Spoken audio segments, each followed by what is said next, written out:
the morning on the 19th of September, our army set out from Claymore's Cove.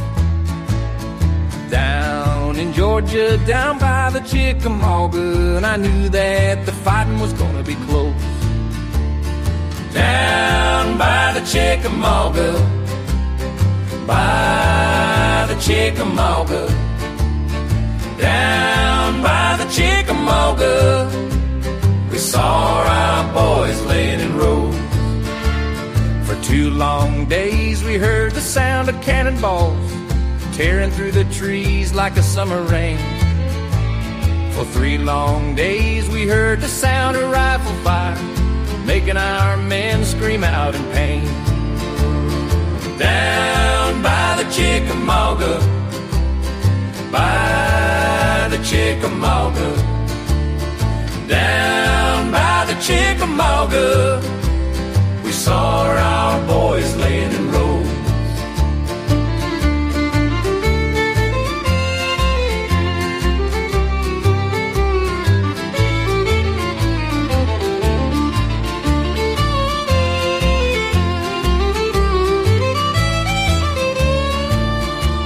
Now when the smoke cleared, there was thousands laying dead.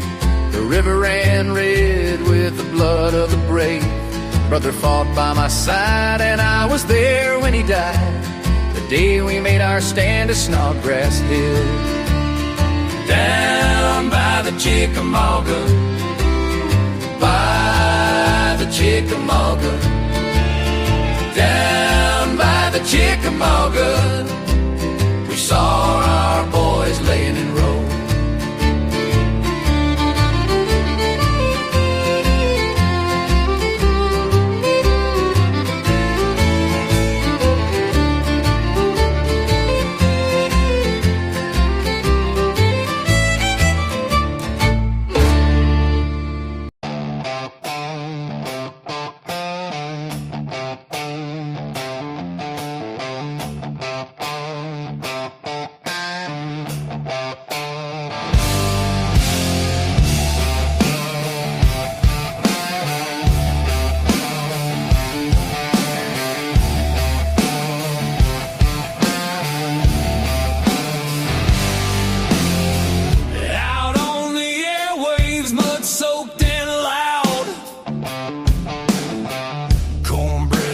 Talkin, biscuit boy, proud.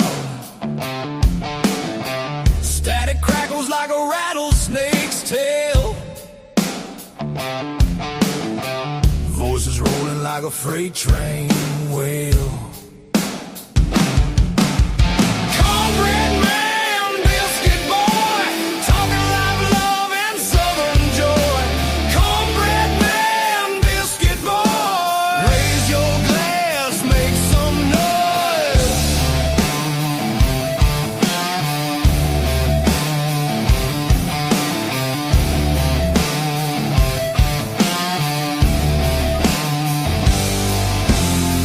Gravy drips in the southern drawl.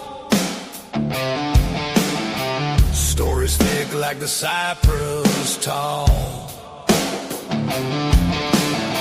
Radio rebels riding wild and free, shouting truths like a storm at sea. Hey, hey, can you feel that beat? Boots on the floor, fire in the heat. Cornbread Man, biscuit boy, talking live love and southern joy. Cornbread Man, biscuit boy, raise your glass, make some noise. Tells the dirt roads, whiskey skies that cut through the night like fireflies. Laughter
Sitting on the front porch on a Friday night with our friends. Life is good.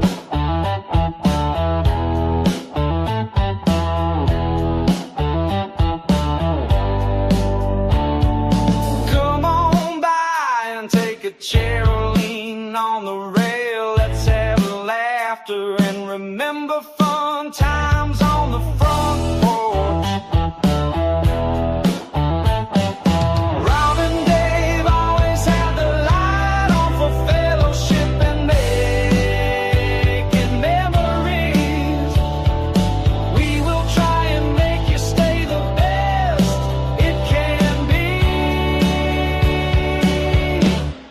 Life is good.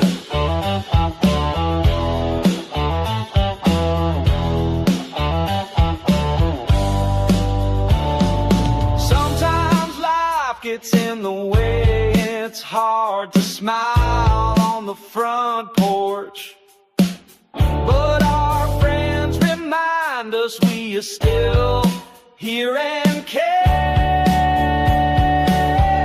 Yes, life.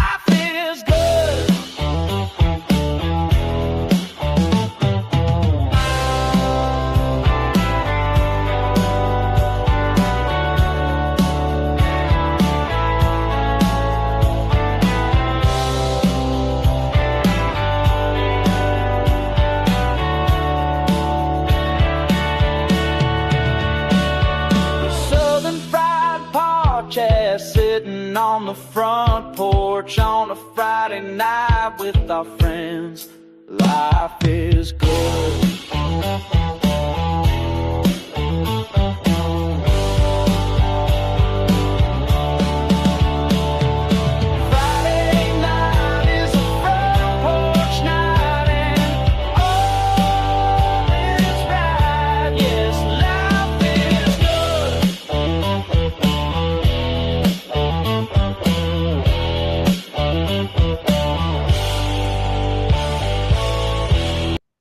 Oh, yeah. I like how that song hits. In fact, I like all those songs. I hope you enjoyed that as well. If you come in early, I just try to give you a little extra time to assemble on the front porch. It is a Friday night casting call. Make your way to the front porch. Grab your coffee or whatever it is that you like. It's not for me to judge. For me, it's a little bit of coffee. I do have the coffee. We do have water, necessary thing. And, I got a little soda as well, which a little bit of tea. A little bit of tea is good, although I'm mixing a little sweet there. So I have to be careful with that. But, how you doing? Dave in the AM here with you. And I hope that you are well tonight on this Friday night. Rob probably won't be with us. He was very tired, and I think he said he was going to lay down. I was uploading some MP3 programs, and I saw his text, and he had been to the doctor, and he said that he was going to lay down, so he may or may not join. So we are here, and we hope you're here. Well, I see some of you are here. Friday night. Friday night is good for fighting, maybe. Or let me text my granddaughter back, who seems to be calling me left and right. And she's probably wanting to ask me if she can spend the night with a friend or something, you know. You know how that goes. So let me take care of that. And we'll get going here. So anyway, it's beautiful weather. The weather is amazing after so many days of cold.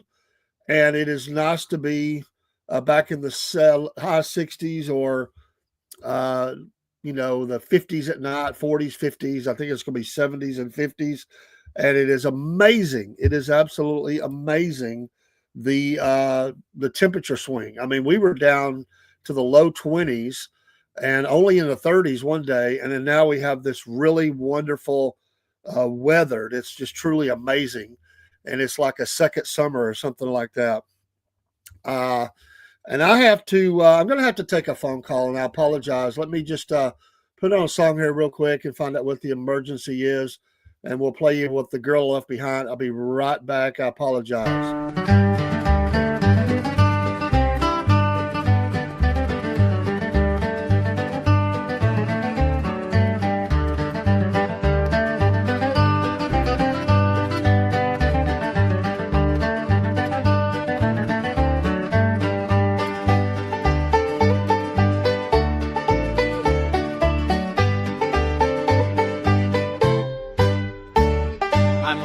Since I crossed the hill and o'er the moor and valley, such heavy thoughts my heart do fill since parting with my Sally. I seek no more the fine and gay, for each does but remind me how swift the hours did pass away with the girl I left behind me.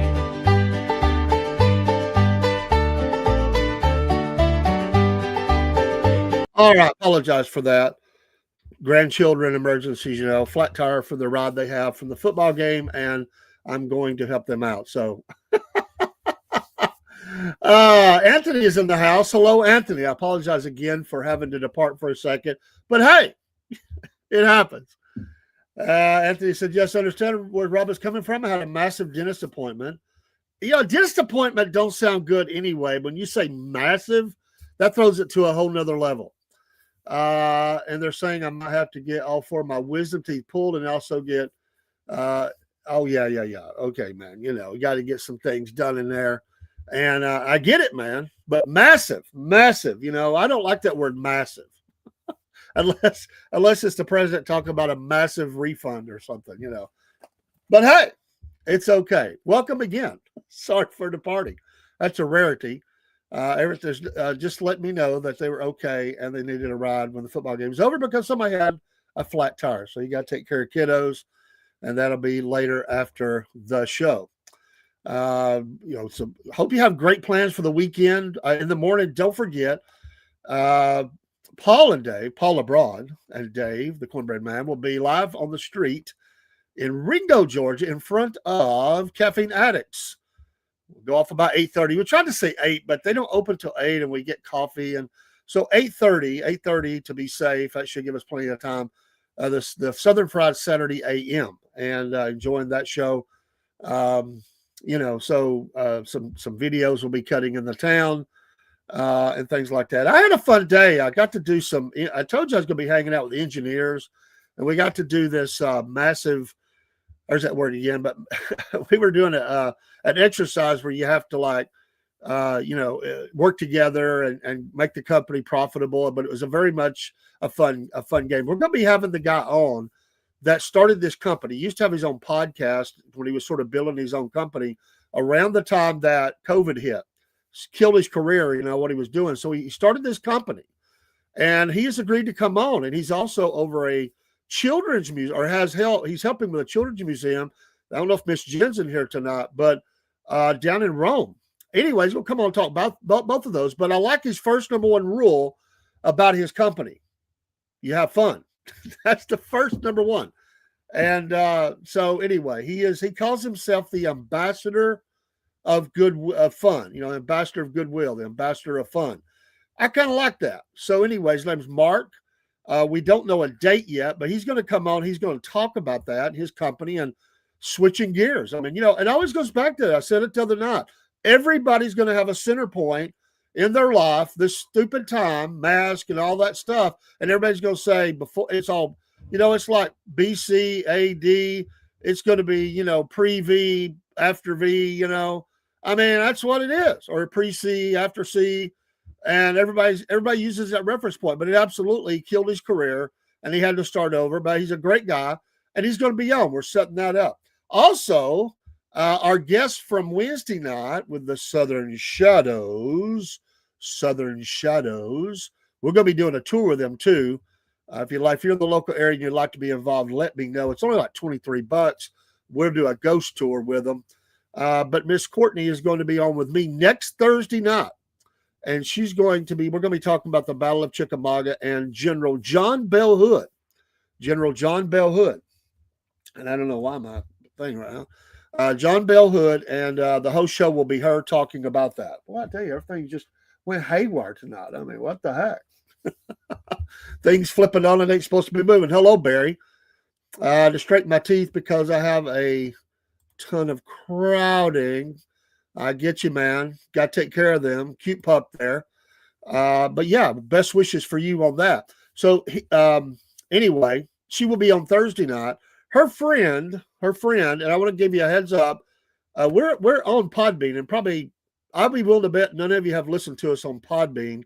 All of our shows go MP3 and go up, but we have a call-in feature on Podbean. In about 2 to 3 weeks, somewhere in there, we're going to have Miss Loner's friend, Misty, Medicare Misty, is going to come on. She's going to be talking Medicare. Get your questions ready. This is on Podbean. If you don't have that app, go get it now.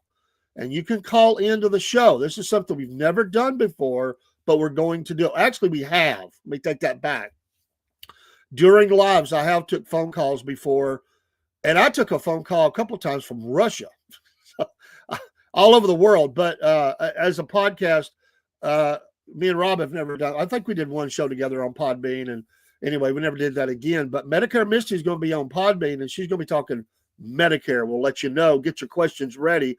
That's why you're going to be able to call in. If you got Medicare questions, you're going to give you a chance to call in. So it's a kind of a new thing for us, and we'll do it again. But Podbean, look for the Southern Fried on Podbean, Podbean, BEAN. It's a great platform, all MP3. A lot of great content creators on there, and many of them on Rumble as well.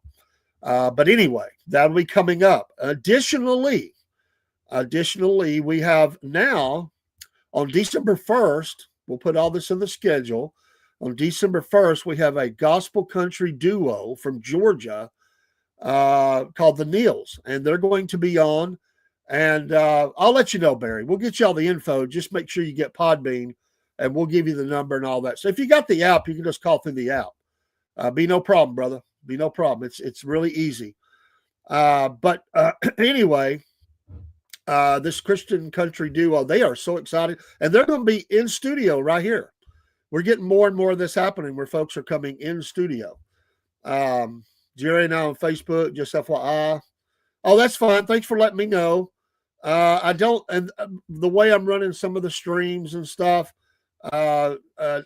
just switching around. So doing some things, but, glad to know that you're out there and doing some things. But thanks for checking in, Miss Jen.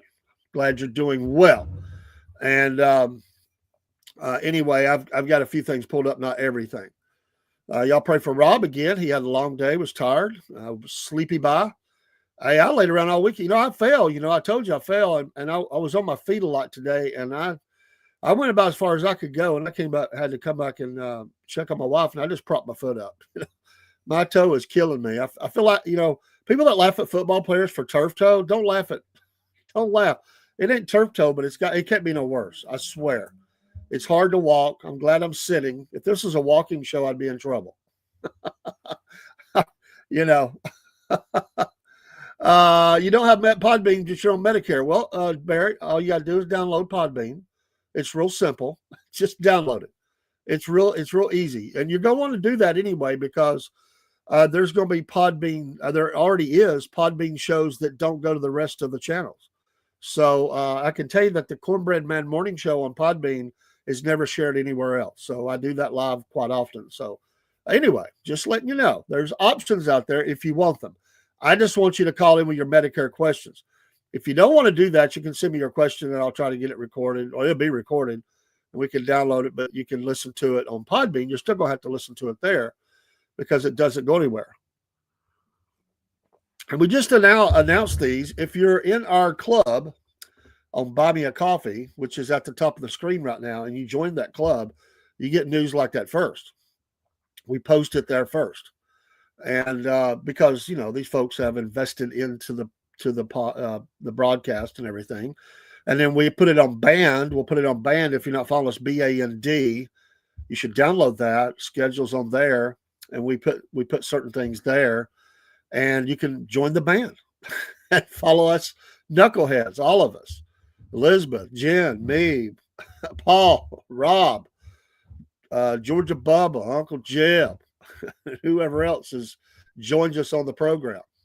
So we got a lot of visitors that are really really taking off on that side of it.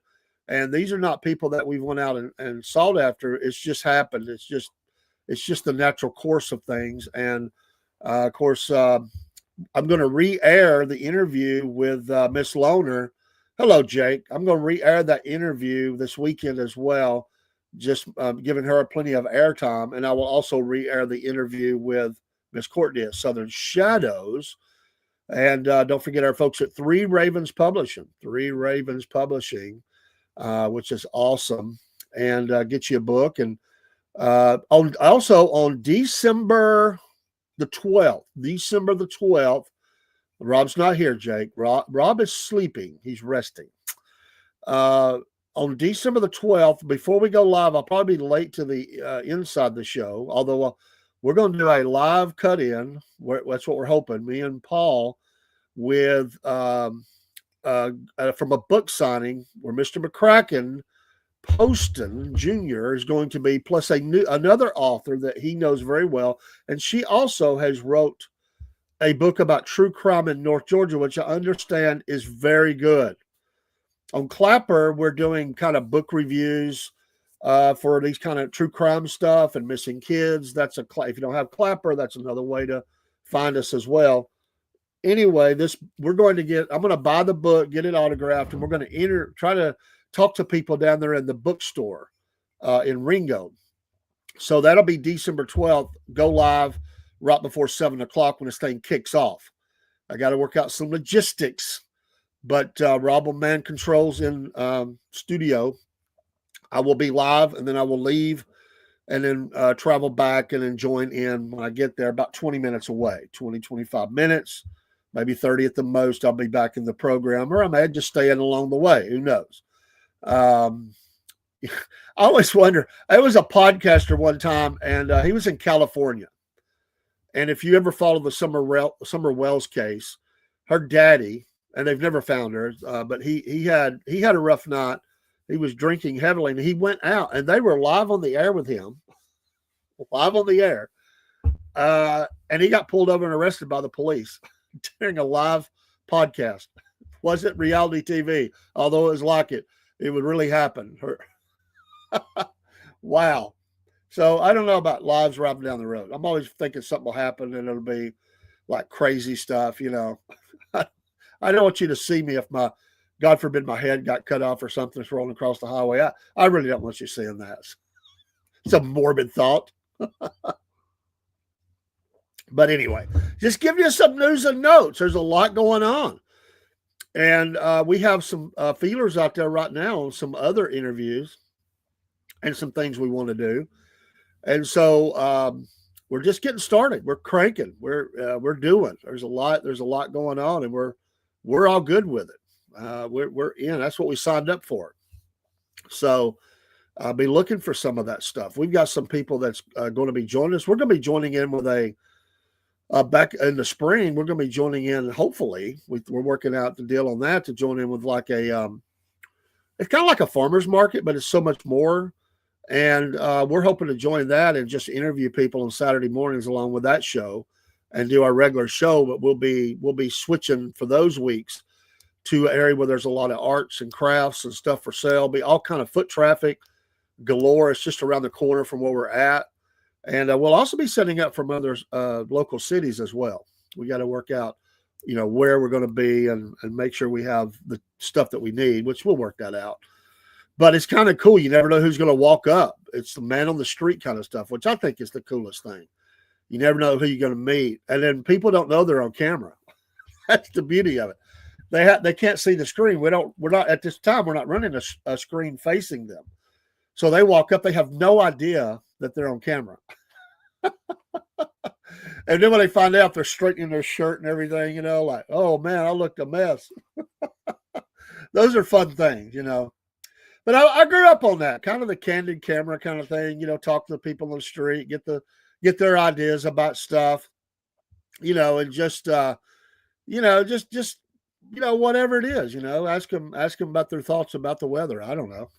You never know what you're going to get. You never know what you're going to get. Also on Podbean, me and my granddaughter are going to be doing a show. And greetings to you there coming in from Twitch. Thank you for joining us tonight. Let us know. Tell me I do. Well, that's not very nice, so I'm not going to tell you. I'm not going to tell you. If you're going to be ugly, I'll boot you. You can be nice. Yeah. Yeah, she's doing some a lot of stuff, Barry. She's doing a lot of stuff. She's getting very busy. You know what? That's life, man. Everybody's kind of busy. I mean, you know, no matter what you're doing, everybody's kind of busy, and you know, that's just the nature of it. That's life, ain't it? It seems like the older we get, we should be slowing down, but instead we speed up. There's a lot of things that we're doing. You know, and a lot of grandparents are taking care, like me, they take care of grandkids. And, you know, there's a necessity nowadays. Childcare is so high. There's not enough good childcare going around. And a lot of people need, you know, need help. And so grandparents, great grandparents, sometimes are raising kids. Sometimes they're just, you know, watching them, giving them babysitting, you know, and that's the only way people can make it. I mean, you know, by the time you pay what childcare costs in a lot of cases, you don't make nothing on a second job. So it's almost like, you know, it just defeats the purpose. And that's what, you know, we don't understand. And companies understand this. They're trying to set up childcare for the workers and stuff, but even for them, if they get a bulk rate, it's still very high, and it doesn't fit their if they're paying for all of it or most of it or whatever it is. I'm sure it won't be all of it. It's probably some companies might, and well, no, but I would take that as a compliment, my friend. But no, they call me Wilford Brimley, not Colonel Sanders. But I take that as an honor because Colonel Sanders is Southern, and I am Southern, and I miss Colonel Sanders. I do, I really do. And but you know, that's the wokeism of our world. They'd have to kill everything. I was in Arkansas, I think it was, and no, that's cool, man. If you can explain it, I'm all good. You know, we just get a lot of knuckleheads in here, and I'm all good, man. You know, as long as I like to cut up. Don't get me wrong, I like to cut up, but we do get some knuckleheads, I'll call them. I try to be nice, and you know, I enjoy the banner. It's kind of like a men's locker room sometimes. You know, it's rough, and that's just the women talking. Oh, did I say that? No, no, our ladies are sweet. Me and Rob, I don't know. Sometimes, but yeah, I like to have yeah, and bless your heart for that.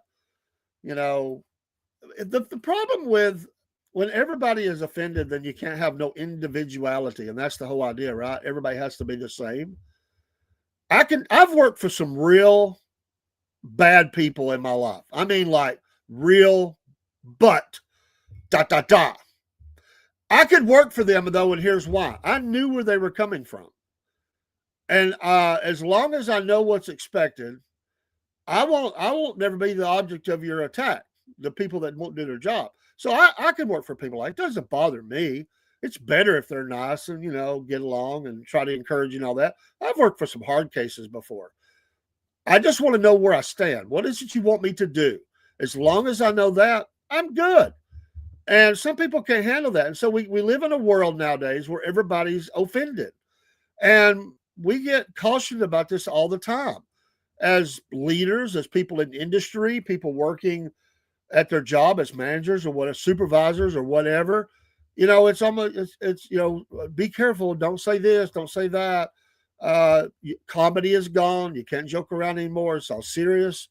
And for the most part, but we've lost our ability to laugh. And again, I don't think you should ever put somebody down in a hurtful way, but a lot of times people just joking around. They just like to laugh and cut up.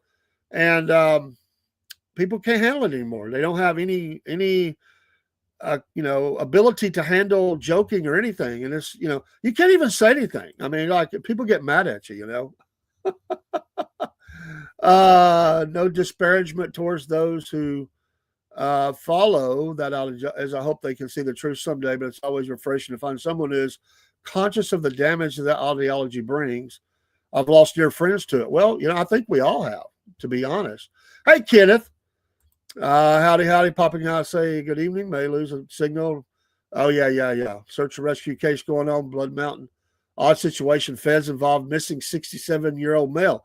Well, God bless them. I hope they find. Feds only get involved for youth or seriously strange disappearances unless this fella is retired brass. So I think you're Virginia, right? Southern Virginia or something. Maybe I'm wrong on that. I think you were Southern Virginia or something like that. So, but good evening to you, Kenneth, and I hope you're well. Hopefully the snow is gone now and you don't have to deal with that. And I do hope they find the guy. That's always tough. They throw the word prejudice around without recognizing that ideology is saturated in prejudice. Boy, ain't that the truth? That is absolutely the truth. It's funny, as a Christian, and I never, ever, ever, ever have I ever beat somebody over the head with the gospel. Never. I have asked people, what they believe, and if they want to know more, especially at work, I would never do that at work. We could have a conversation. However, I cannot tell you how many times people have been, being cautious about, well, we got to be careful with this. Everybody don't believe the way you do, and da. But I've never heard that the other way. I've never heard that they have to be careful what they say to the Christian. I'm not saying it hasn't happened. I've just never heard it. And that's bothersome to me. It really is. And, well, maybe it is. He may be down now. Let's see. He's in Southeast Virginia. The search is in Northeast Georgia. Okay. I got you. And that's what Kenneth says. But that's his hometown area. I forgot about that. You were Georgia at one time. So got you. I was an atheist most of my life, moved into agnosticism recently, but I'm steadily growing respect and understanding for faith. Well, it's a search, it's a search for what you believe in. And I understand it because you get hit with the different levels of Christianity, and it is, there's a lot of misleading things out there. I'll just say it that way. I had a guy come on Gab one time because we're on Gab, and I told you this before. He must have left 20 messages for me. Ripped me up and down, inside and out, told me I was a fool. I didn't know what I was talking about, and I was doing damage. He twisted scripture so bad. He pulled verses out and switched them around, and I was like, I very rarely do this. I blocked him. And I can tell you on one, probably this many fingers, maybe have I ever blocked anybody? I don't block people. I really don't, unless they become abusive and aggressive and they just won't stop. I blocked a family member once. Got mad at me because of opinions I had about politics, and called me one night and just lit into me, and I just hung up on them because it wasn't going anywhere, and they kept sending me stuff, and I blocked them, and I've never unblocked them. I have nothing against them whatsoever. I love them, but I don't want to hear that. It's horrible. So yeah. And there is that, my friend. There are that can happen because humans we certainly are imperfect, and we just got to stay with the word and study it and realize humans, they try to do the best they can. Some of them don't in the explanations of, but there are a lot of people that do a lot of damage. I was talking to a friend of mine in Africa, missionary in Africa, and he told me there is so much damage going on in Africa on this level right here that he said it's hard to get anything done sometimes because there's so much damage. Sorry for the flicker. Every once in a while when we cross the streams to Rumble and back again and all that, we'll get that. There's nothing wrong with my computer or anything. It's literally in the streams, and I can't do anything about that. Kenneth says, okay, yeah, I already showed that. I'll make sure I stay caught up on that. Know thy enemy. Yeah, enemy is a strong word, but you know what I mean. Yeah, I've been stabbed in the back recently by some people. I thought they were friends. They were enemies. Watch your enemies. Keep your friends close and your enemies closer. Got to watch them close. Got to know what they're up to. Sneaky sneaks, backstabbers, front stabbers, everything else. Got to watch those people. They'll come at you as a friend. Wolves in sheep's clothing. No, hey man, you put it all in there, man. That's what chats are for. As long as you're don't abuse anybody in the chat. That's all I say. You can have debate. I don't care about debate, man. But we have some people come here and just start attacking people. You can top as much as you want in. I'll try to do my best to stay caught up with it. But yeah, man, don't feel sorry for that, man. We got some folks that do that. Some people just listen. We've got probably 40 plus or more in here, counting all the streams. I can't see all of them on the screen. I can only see some of them. I know we're well over 30. Some people just listen. They don't like to talk or even type or whatever, but they like to listen. I have people tell me that all the time. I'll listen, but I don't chat. Well, what I mean by abuse is a personal abuse, personal. Start calling people out, mocking them, making fun of them. You can speak truth. I'm talking about personal attack where you're just being abusive to someone about their name, who they are, what they believe, or whatever. Because everybody's free to believe whatever they want to in this chat. It doesn't matter to me as long as it doesn't become, malicious. That's a good word. Malicious. I'm not here to tell anybody how to believe. It amazes me the people that start podcasts and they get mad because people don't believe the way they do. Why would you even expect that? People are people. They come from, thousands of backgrounds. Millions of backgrounds, and they have their environment they've been influenced by, parents, grandparents, friends, brothers, sisters, people in authority, whatever it is. Their life experience has impacted their life, and everybody has things they believe in. I have challenged preacher friends of mine. I would say, if you have the guts to do it, nobody's ever taken me up on it. Truly, nobody's ever taken me up on this. I said, if you're not afraid. Because a lot of pastors fear. They do. They're so afraid. I said, put an anonymous questionnaire to your congregation. Anonymous. You got to make it anonymous. And you can't touch it. Like, you can't be passing them out. You let them take them home and bring them back. And you ask them a series of questions. What do you believe about this? This. And I said, be prepared that you're going to find a lot of people who don't believe exactly what you believe, and they're in your church. And I have never, to my knowledge, nobody's ever taken me up on that. I love that kind of thing because it will tell you kind of where your congregation is at. And everybody's at different levels. You'll have those that are staunch, one way. You're going to have some that have more liberal ideas to that. I don't mean liberal in a bad way, but they're a little bit more, they're not as conservative in that. There may be a misunderstanding about what the Bible says about something. They've never had it explained to the way that they can understand it.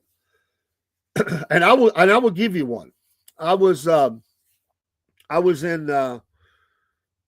fear isn't bad, but being afraid of being afraid. Now that's true hell. Well, yeah, you've got to be able to taking me up on doing a questionnaire for their congregation to ask them what they believe on certain subjects related to faith.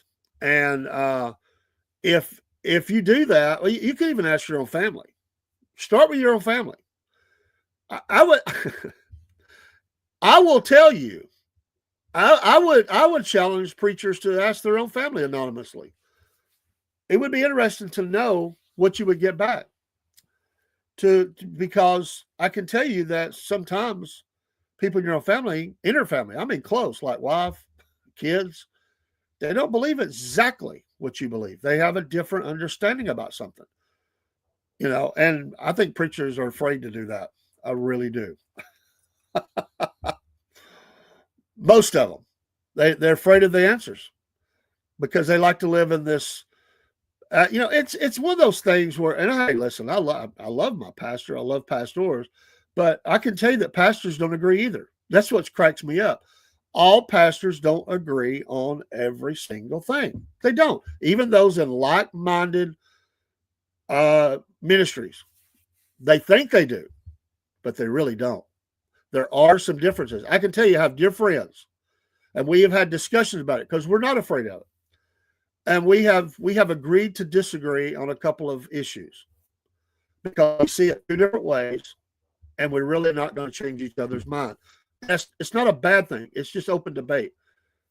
And this one was over what do you believe? At what point do you go see the Lord after death? And so anyway, it's just stuff like that. I think it's great. I wish to be a preacher of truth and the positive development of all, but one who can reach out to those who would immediately put up barriers to those who wear a cloth. Yeah, well, I don't throw around. I don't run from it, but I don't throw out titles. I'm not big on that. I think you have to be very, very careful with that because it feeds an ego. And that's with anything. We're not talking about just ministry. This has got to be very careful with that. Humans have this innate need to get recognized. And it is a fallacy. It is something that affects so many people. And I have seen people quit organizations because they didn't get the job that they wanted. They felt like that job was their job. And when they didn't get it, they quit. That tells you what you need to know about where they were at. And why would they be that upset? Why would they be so upset because they didn't get a job that they would quit? Or even a promotion. No, they just quit. They can't handle it. And yes, politics can get caught up into it, But I've always looked at it, if the Lord wants me to have something, I'm going to have it. And nobody can stop that, really. He can work around, he does all the time, work around all the crazy stuff in life. And so, I just, sure, we get upset. It hurts to not get the things you want. But you just learn, that's how you grow. There's a great book that I read one time, and I did a class off of it called Failing Forward. If you've never read this book, it's by John Maxwell, and it's a great book. It's called Failing Forward. And in that book, you will hear stories of very successful people and how much they failed in life before they ever became a success. It's got people like Truett Cathy, who's deceased now, the founder of Chick-fil-A. It's got the lady over Mary Kay Cosmetics, and there's a number of them. And then it gives you pointers and tools. And basically, if you don't learn to embrace your failures, you'll never be a success because you're going to fail more than you succeed in life. We just do. But if you grow, that's why it's called failing forward. What did you learn from the experience? What did you learn you need to work on? What is there something missing? Because when we create something, we think that it's the best thing ever. Like if I make this widget, whatever that widget is, I've made this wonderful widget. I've got it. I think it's pretty. Everybody's going to love it. It's got neat stuff inside, and everybody's going to buy it. Everybody's going to love it. And then when they don't, you've invested a lot of money in it, and you go out of business, and you got some debts. Okay, then you can just shut down and say, I quit. That's a loser way out. Or you can say, the next time I'll know that this doesn't work. But I think it's a good idea still, or maybe it's not. Maybe I need to totally reinvent it. Maybe I just need to alter a couple things. Maybe I didn't market it correctly. Maybe my price point was bad. There's all kinds of things you can learn out of that. And if you learn it, and I'm not just talking about just business. I mean, heck, fire. I've been a failure as a parent sometimes. Not out of because I wasn't trying. I just realized that I handled a situation in a way that I didn't think was great. And I had to admit that to myself, like, okay, super parent, super dad, you didn't do good here. I've had my wife say, Dave, you could have handled that better. I didn't like it, but I had to admit it. And I say, yeah. And I have to go sit down and talk to my sons and say, hey, listen, I need a do-over here. I didn't do what I thought. I did at the time what I thought I should do, but I now see that there were mistakes in that. And so I'm asking you to forgive me. Let's start over in this thing. I think that's successful. It's healthy. Let's see. Let me catch up a little bit. It's because I understand the immediate judgment atheists can have against those who have faith, to the point when they dismiss their point without even listening to it. That's true. If you close your ears and close your mind, you can't learn. And I can listen to anybody. If I never even agree with them, I can listen. I can have the respect to listen to somebody. I just have issues when it comes to the suffering of children and natural disasters. I get that. I get this question all the time. Just know that we are a fallen world. It is a fallen world. We could say a lot about that, but I understand that it's a natural, logical ability of us to think this doesn't make logical sense. But remember, faith is so much greater than our logic, and we have to have faith in that. I have to have faith in understanding of why, just to trust that we don't understand everything. And, I think we all went through that as young people, Christians, whatever. I certainly understand that. Like when you said, if God wants you to have, then you will have it. How does that apply to, say, children who got terminal illnesses, for example? That's a primary hurdle for me, accepting divinity. And we have to accept that God allows that to happen. If we agree that God has the ability to do whatever He needs to do or whatever, and He does not move in that area, we have to accept that part of that. He has allowed it to happen, and this is one that's hard for people to get past. But bad things have always happened. If you read the Bible, bad things happen in there, and God is still at work.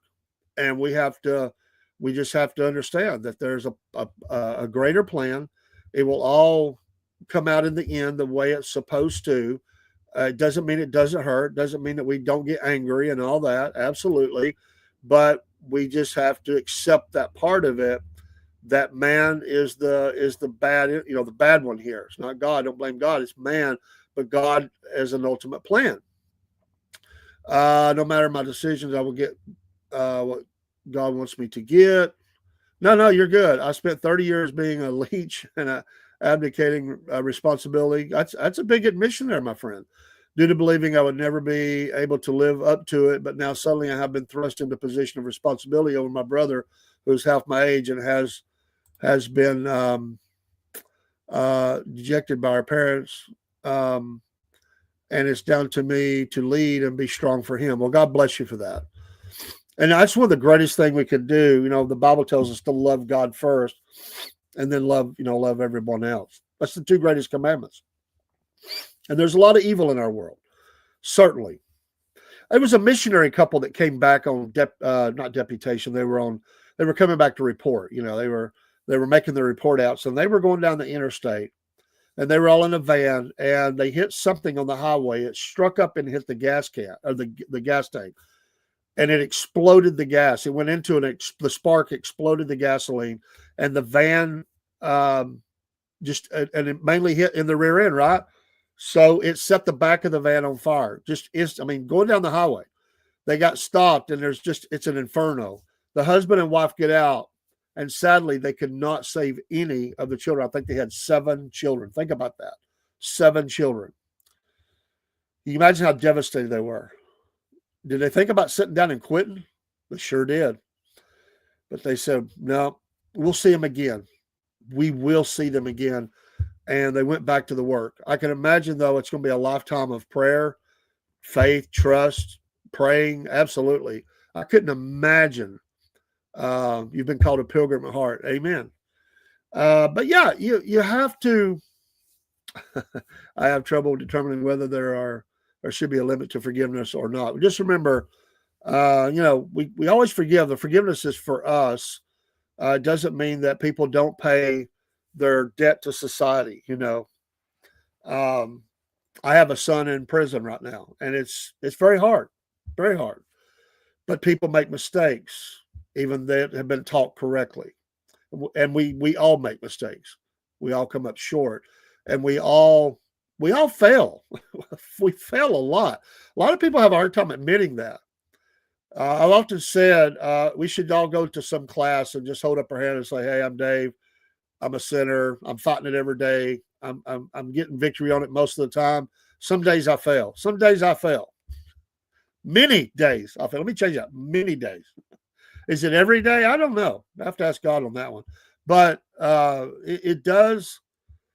It just does. You know, you get these things that happen, and we just fail. What can I say? We are failures sometimes. And we have to, I think that's the hardest thing when you was talking about forgiveness. The hardest thing is for people to forgive themselves. They will hold on to that. They will hold on to it. Yeah, it is hard to forgive others, sure. But it's also hard to forgive yourself sometimes. I've suffered with that before. I haven't, well, some of you never heard me say this, but my pastor came to me one time and he wanted me to do a Bible study on forgiveness. And so I did this thing a little different. I didn't just write down verses about forgiveness and go step 1, step 2, step 3, the 5-point preaching. I didn't do that. I did it totally different. And my pastor said at the end, he said, "You just don't know how mad I am at you right now." I said, "I think I do." He said, "No, you don't."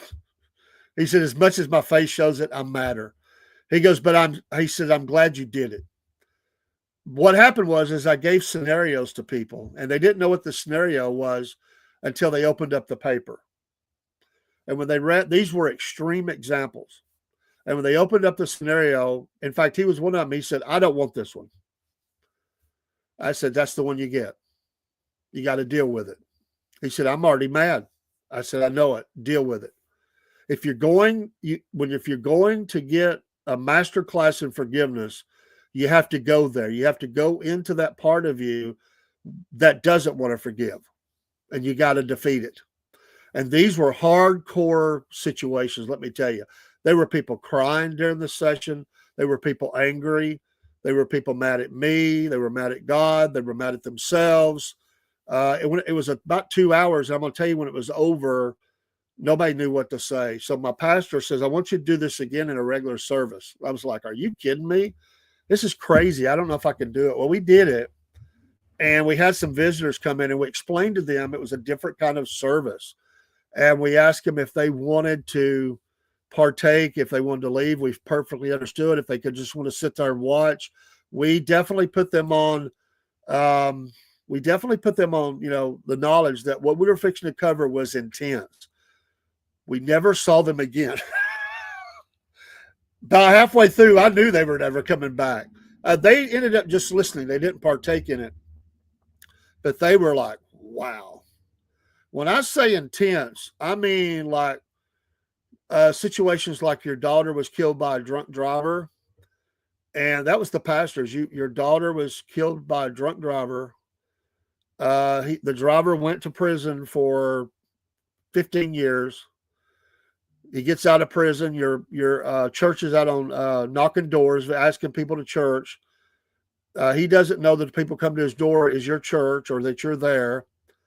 And he wants to meet the pastor because he's been in prison and he wants to come to a church, but he wants to make sure it's going to be okay. And so the scenario says that when he first hears about it, the pastor's like, "Oh, absolutely. 15, that's no problem. Come as you are. Let's go help this man. Absolutely, I'll go meet him."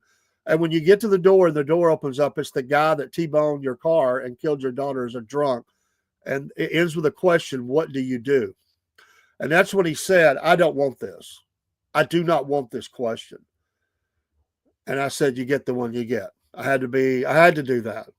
There were some that were even tougher than that. And I mean, I don't want to repeat them on here.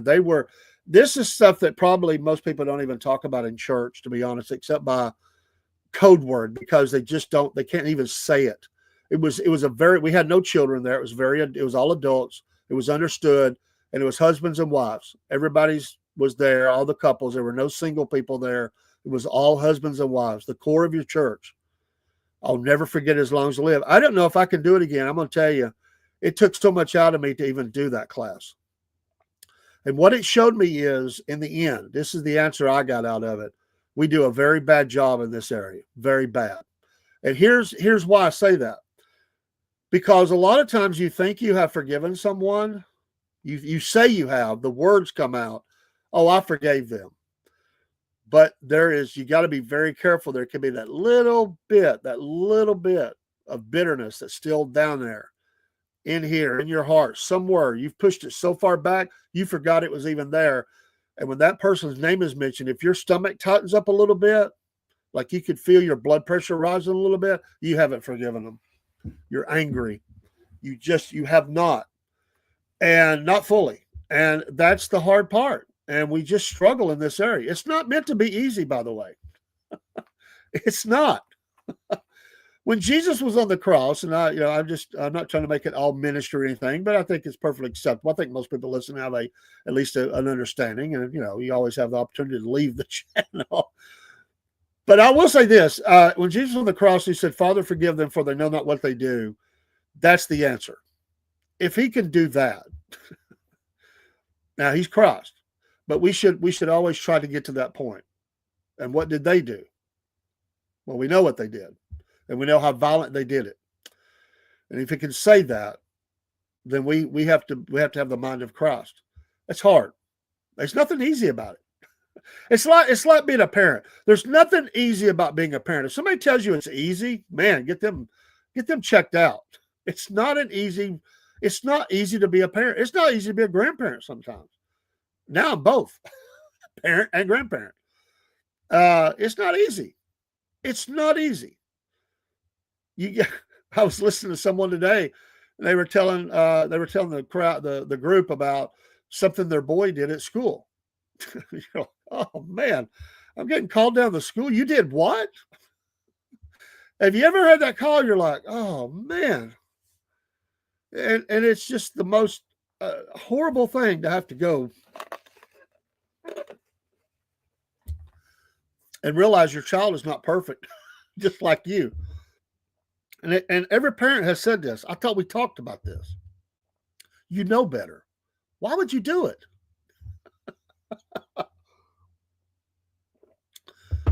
I will tell you that when I got my kids got grown, they're adults. Whenever the family would get together, we'd be laughing and cutting up and telling old stories. That's what you do, right? It's a great thing. It's great fellowship. Every year when we did that, like at holidays or birthdays or something, I would hear a little story and I'd go, hey, wait. Well, what was that? And they would go, ooh, Dad didn't know. They had agreed. Rascals, we better not tell Dad. He'll get mad. It was like a level of protection. It's like, we fixed it. It's corrected. They should have told me, but they didn't. And it was like, and they were like, they all got this funny look like, well, they said that was years ago. That was 20 years ago, Dave. Yeah, but I didn't know about it. And it makes me wonder, how many of them stories have I not heard? Because I worked a lot. I was very involved in my kids' upbringing, very involved, but I worked a lot. So you can't be everywhere at one time. At least I can. Yeah, easy isn't always the right goal. That's right. Anything that tends to have repercussions, they are not easy to deal with. Have a deep urge to repent and sacrifice. Well, amen, brother. I mean, that's all of us, by the way. It's not just for you. When we all have to have a repentant heart. I mean, we all have to know that we need to repent. And it's just a healthy exercise to repent because we know what we've done. Vengeance and wrath plagued me over the decade. I had a young lady tell me this today. I was telling her about somebody did us wrong. She knew about it. And she's like, I don't know why somebody would do that. And I was talking to her and she goes, me and you are very different. And that's okay. She said, I don't know how you do it. And I said, what? She said, I'm looking to get back. I want to get people like that back. I'm looking to repay them, and you're not. I don't understand it, but I appreciate it. And I said, well, if you think that it never crosses my mind, you would be wrong, because it does. Because there's that side of me that wants to. I mean, yeah, I do. I mean, I'm human. I mean, somebody, there's been times where, like I had to really gather myself.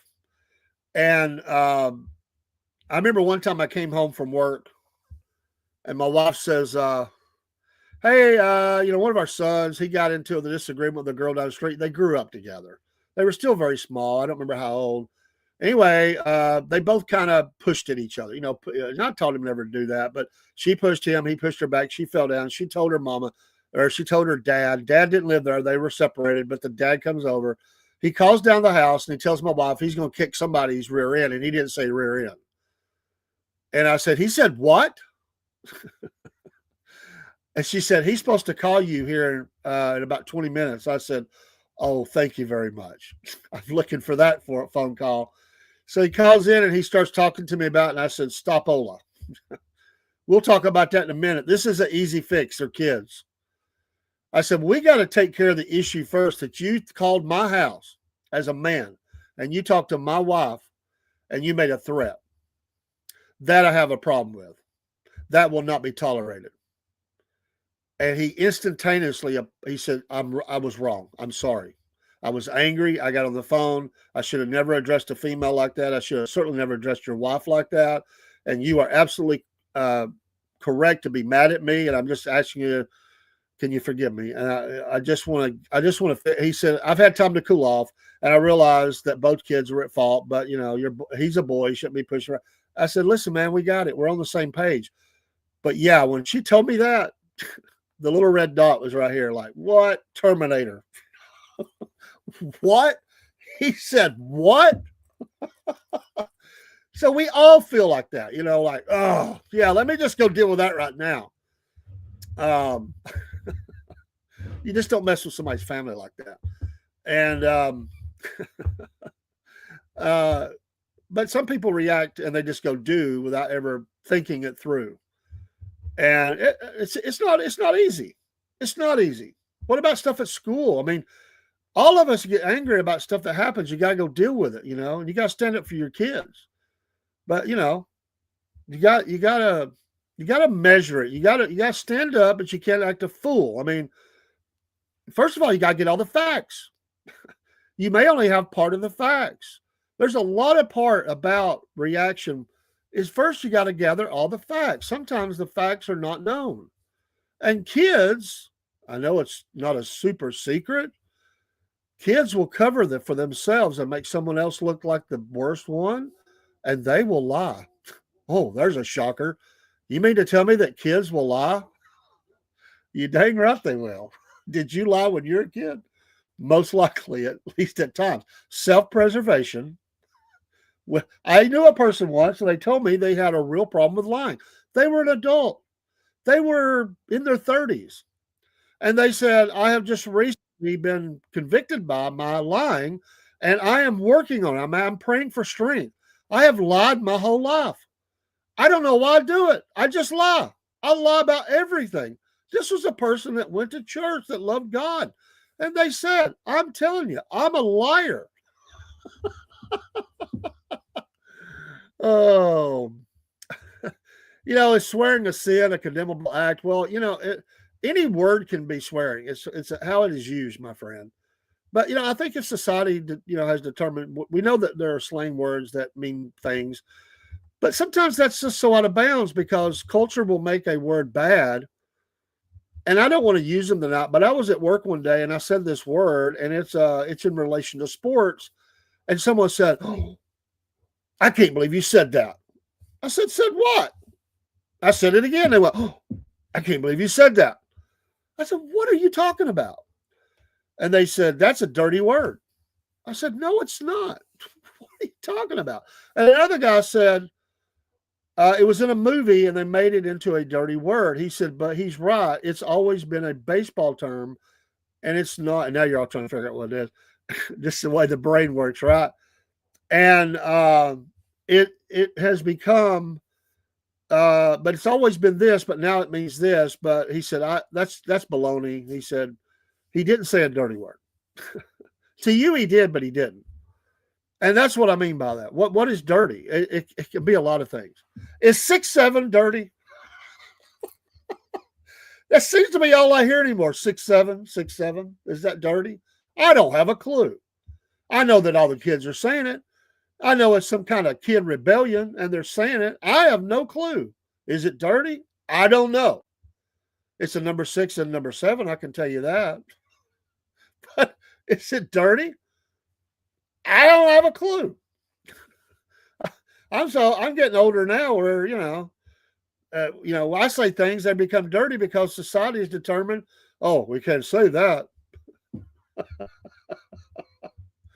But listen, I take a bunch of teenagers to school, all the way from the age of 14 down to 10, all in between.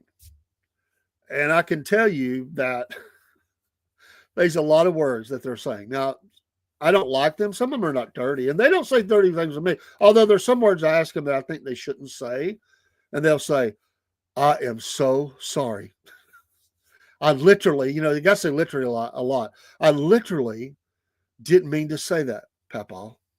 I literally didn't mean to say that.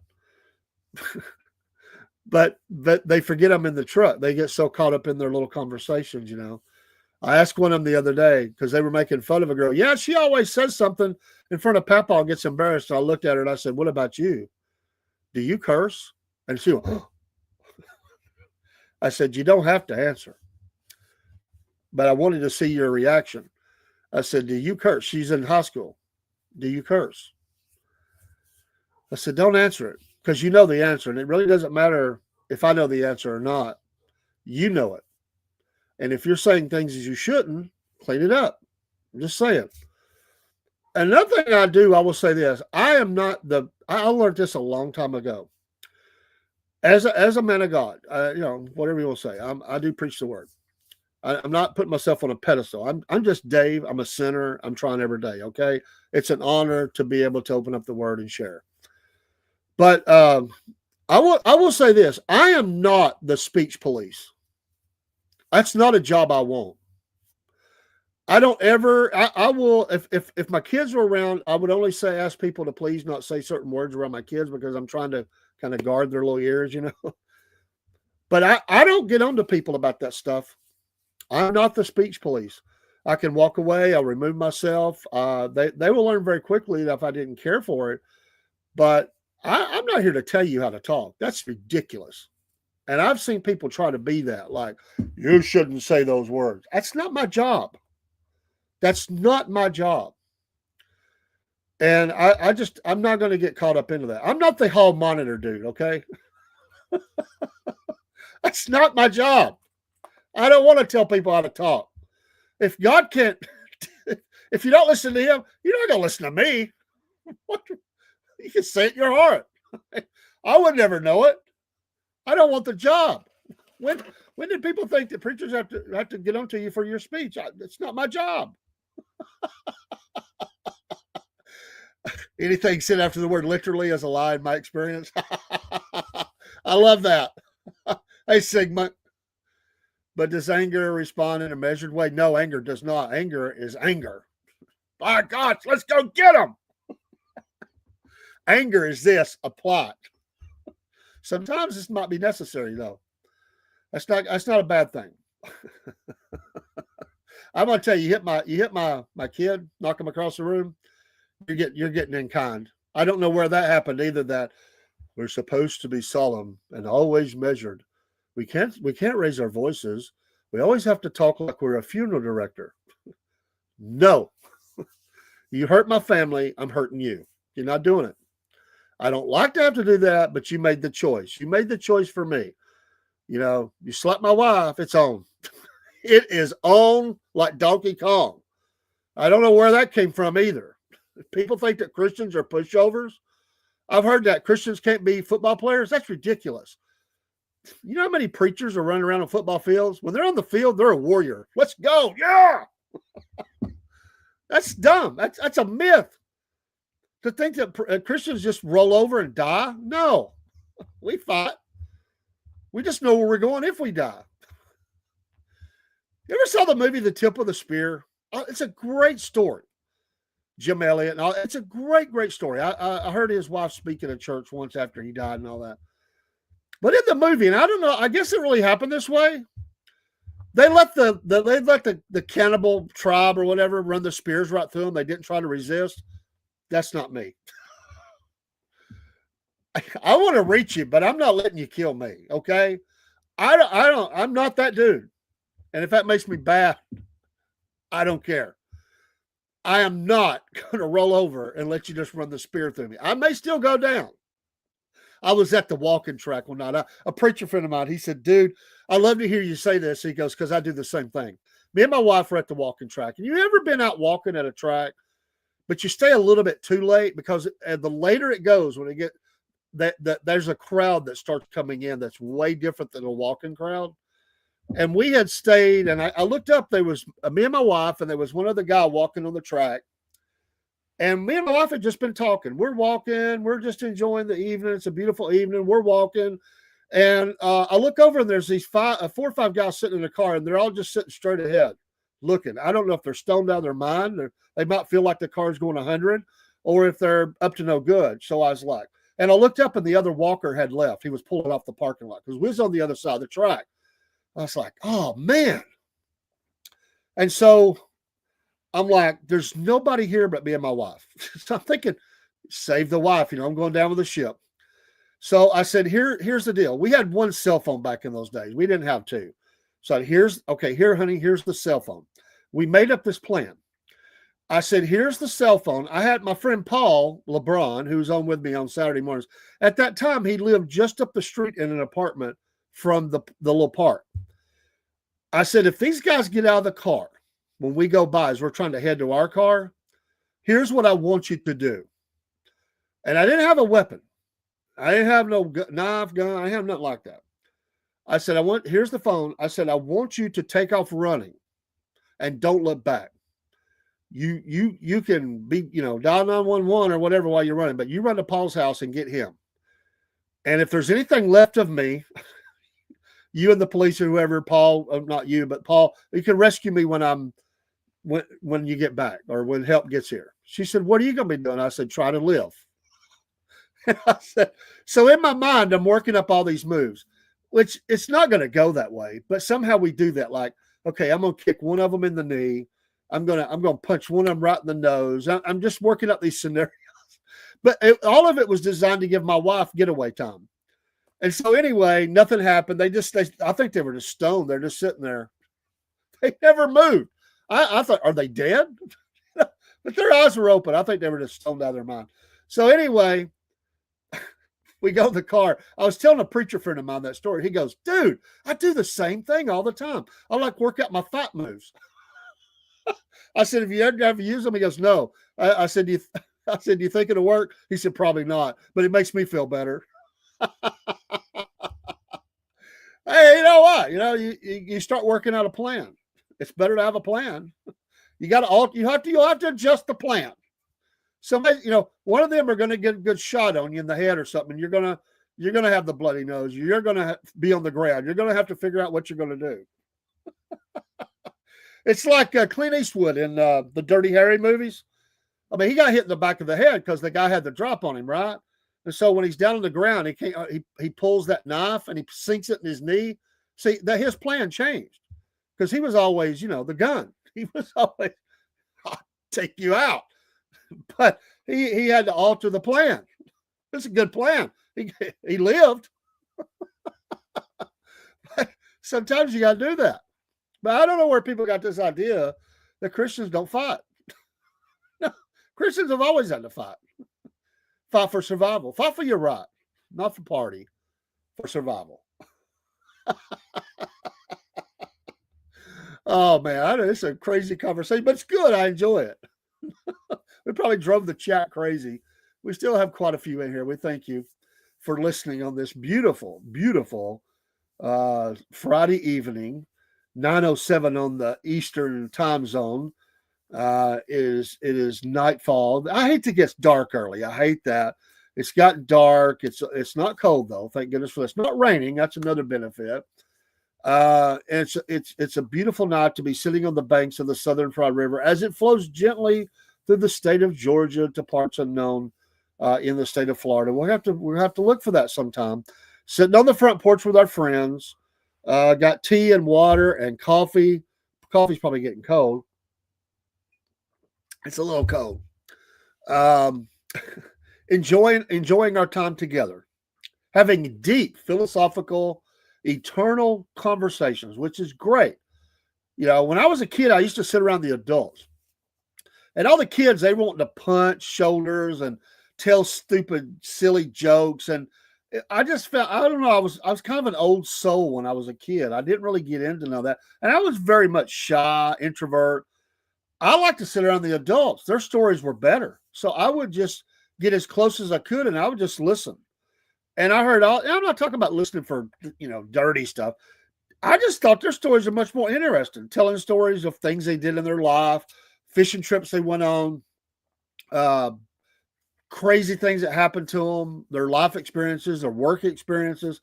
I just thought those were much more interesting than some, one of my cousins, with, snot running down his nose and, saying silly things like 6'7", which they didn't say that back then. I wanted to hear adults. I just wanted to hear adults talk. I've always loved to sit at the feet of the elders and listen to them. Give me a senior person and I'll sit and listen to them all day long. I love to do that. I love to hear their experiences because they've lived things that I have not lived. And, that they've got all this wisdom, or they should have. Now, some people get old and they have no wisdom. They could still be fun to listen to because it might be crazy. And I don't mind listening to a little cray-cray sometimes. I've listened to some people, and I'm thinking, I can't decide whether you're crazy or you're just a comedian that masks it real well. I really don't know what they are. It's like, I feel like I've just stepped into the Twilight Zone, if you can remember that. And I really don't know where the exit is. And so I just continue listening. And it's like, wow, we went down the rabbit hole here. I really don't know where to get off at. And they just keep talking. And you're like, I thought this story was going to be over 30 minutes ago, but it still's going and it's getting crazier. I'll listen though, because that's entertaining to me. I'm just trying to figure out where's the stopping point. I want to get the whole story, but I don't have all night to listen. I'm trying to figure out where's the bottom for this story. And sometimes there's not one.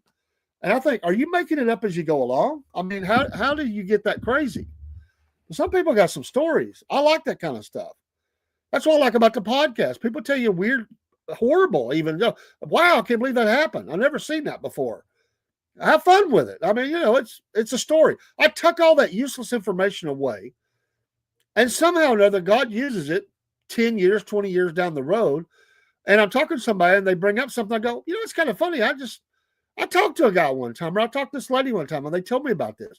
And it gives you a reference point that you can at least have a conversation. It's useless information until you need it. Then it's useful. And I have a brain full of it. The problem is I can't recall it like I used to.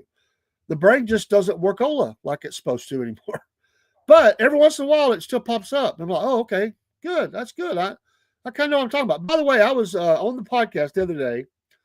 I told you this. I did the top 10 riding lawnmowers in the Southeast, and I was in a store 2 weeks later, and a guy thinks I'm a manager at the Home Depot, and I'm not.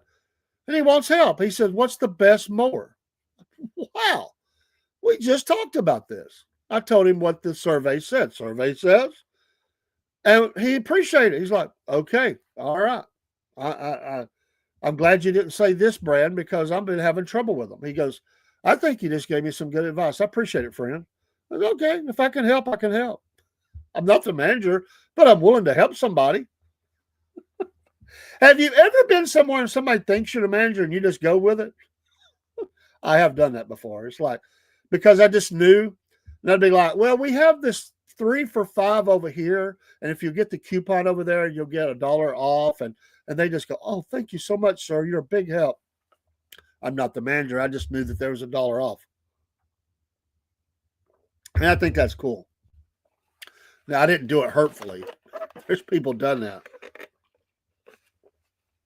Back when I was a young man, I'm a young 60 now. I'm young. Hey, Celtic. Back when I was a young man, I was, I lived a life where I was going to some bars and stuff. I used to like to listen to music and stuff. There used to be a guy that ran around, and he looked a lot like one of the guitar players in Judas Priest, right here in Chattanooga. And my understanding is that he went with it. Like, he got free drinks all over town. They'd say, hey, are you in Judas Priest? He'd say, well, my cover's blown. And they would say, I knew it. I knew.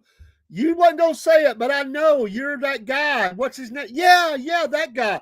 Let me buy you hey, thanks y'all for rating. Let me buy you a drink. And the guy would do that all over town. This guy was never in a band.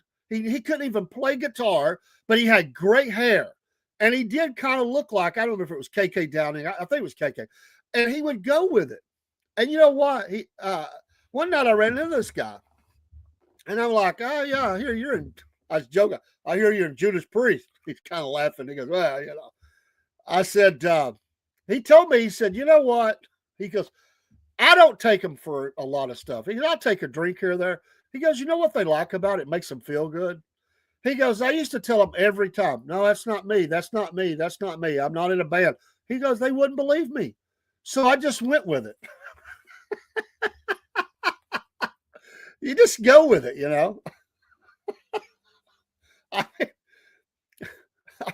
if somebody ever asks me, are you that blacksmith guy on Rumble? I'm going to say, well, is there a drink involved in it? I'm just kidding. Hello and good evening. The raid is on, and the raid is on. Oh, hope y'all having a great night. Steve, did you get hammered on a Friday night? Oh, he does that hammer. He gets hammered because he's hammering, not drinking. He don't drink. But how many people look like a celebrity and they just go with it? Like, well, you got me. I was in Atlanta one time and I saw the rock group Kiss without makeup. There's a guy that came to the show, and he had made up his own outfit. I talked to this guy. He had the makeup on, like he looked just like Gene Simmons with the makeup on. By the way, he built his outfit to look like the Destroyer tour, and he had the wings, the whole thing. I mean, this guy looked incredible. Same height, the same build. It was amazing. Gene Simmons gave him a salute and a thumbs up in the show. Well, we had a friend that didn't have a ticket to the show. He sat in the truck and drank the whole time.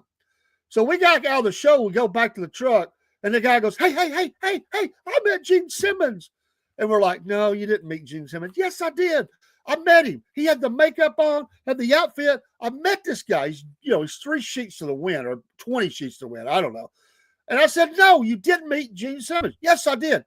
Don't tell me. He started getting mad. I said, fine. You met Gene Simmons. I said, did you get his autograph? He goes, yeah, I sure did. The guy signed it. Gene Simmons. Celtic blacksmith. I took my brother to my favorite bar back and I still drank. Bartender asked him if his name was Jason. He said, maybe. Does Jason have a tab here? That's a good question to ask. Yeah, he owes me about $150, so I'm not that guy.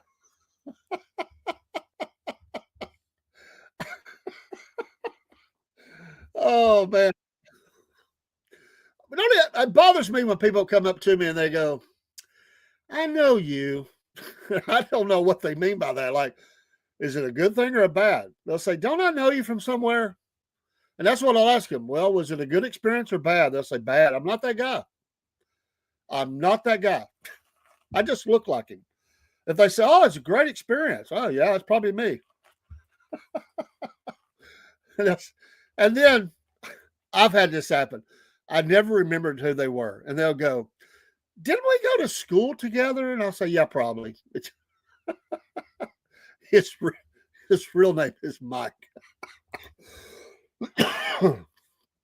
Oh, that's funny. But yeah, this guy looked like KK. And this has been, oh my gosh, 33 years ago. But the guy would go around some of the bars, he'd shoot pool and stuff, and he would tell them, yeah, we're on a hiatus right now. We just got off tour, man. He would throw that English accent out there, you know. He wasn't English, but he would throw the English accent. Yeah, we're on tour, mate. We're going to be going back, you know. And the guy, let me buy you a Long Island tea. Sure, mate. Yeah, good. We'll be in front of Caffeine Addicts right there on the main strip in the Ridley building. When you're going down the street there, if you're going towards the courthouse, towards up 41 Highway, up, not towards the trestle, away from the trestle. It's on your right. See the Ridley building? You can't miss us. We'll be right there. As long as they don't kick us out, Mike. And how you doing, Mike? Speaking of Mike, you say Mike shows up. How about that? That's pretty cool, man. But yeah,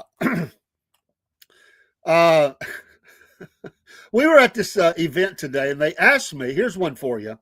Y'all can throw this in the chat. They asked us if a national holiday, if you could make a national holiday, what would it be? Like if you got a day off of pay, what would be your national holiday? And I said, I don't think it made everybody happy. I said, I think Georgia Bulldog fans should have a national holiday just for being dog fans. The Day of the Dog. We should get paid for it. Well, I'm glad you're having a better day, Mike. I think we should get paid for it. Uga's the greatest mascot. And yeah, we should have a day where it's a paid holiday from work if you're a dog fan. That's what I said. We got somebody said a baking day if you bake. Only if you bake. And you're good at it, you should get it off of pay 1 day a year. They had all kind of answers, but that's what I said.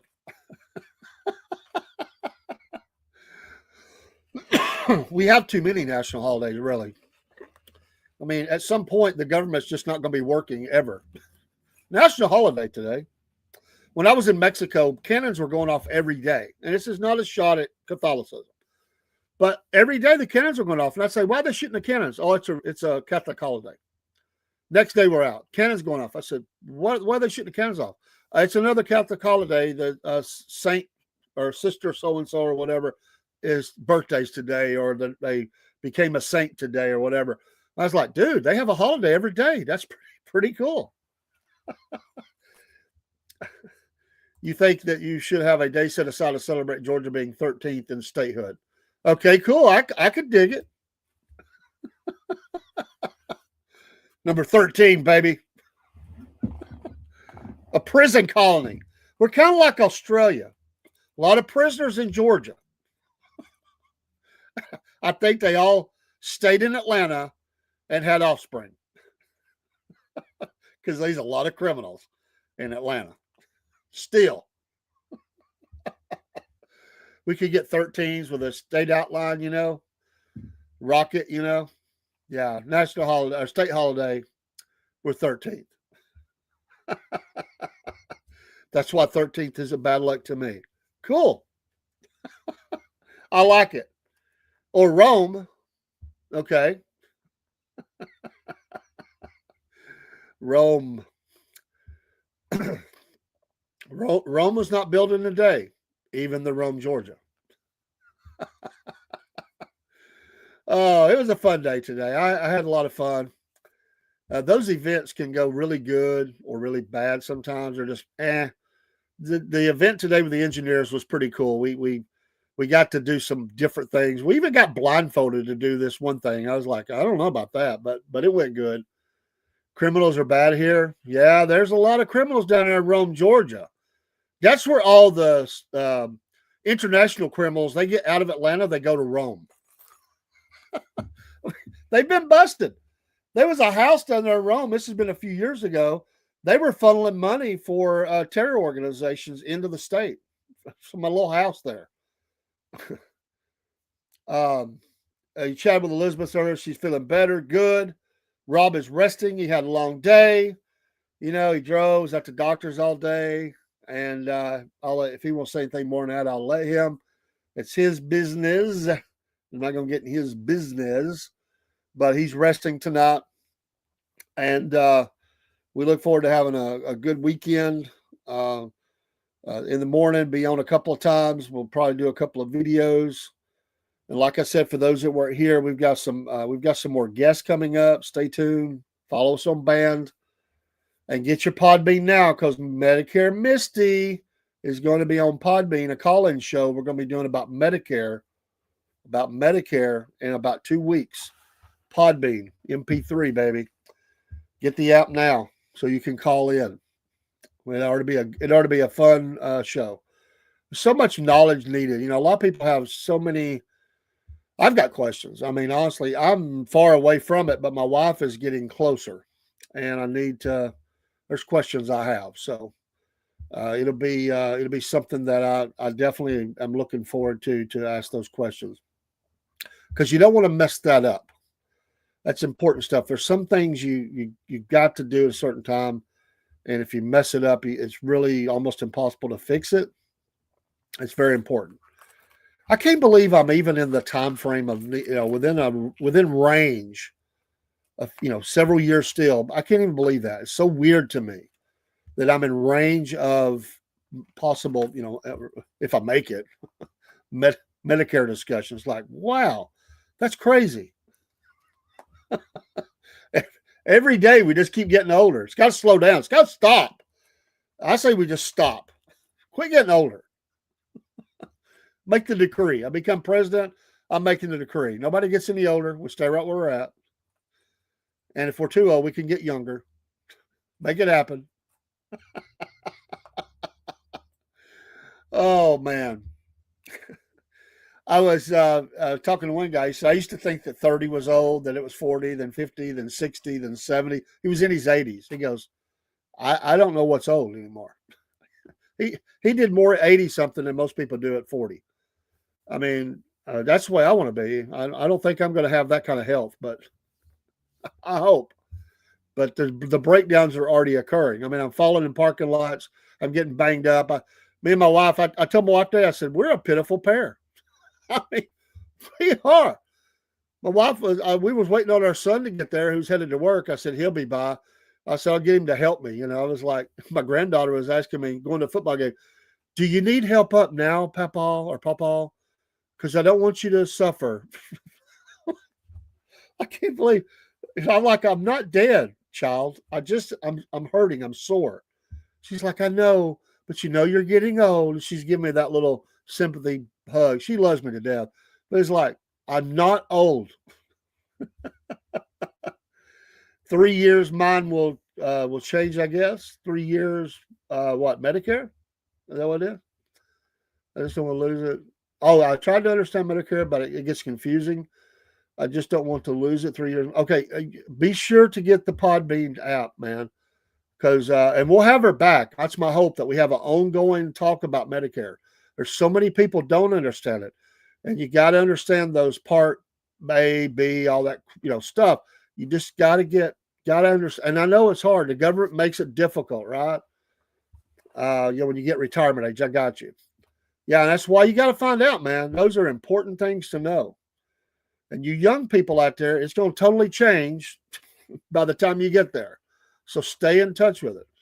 It's like election laws, they change them. And you gotta stay up to date on it. Every year, that's why tax professionals, they have to go to a class every year. Why? Changes. They make changes. Well, they do the same thing to Medicare. They change the crap all the time.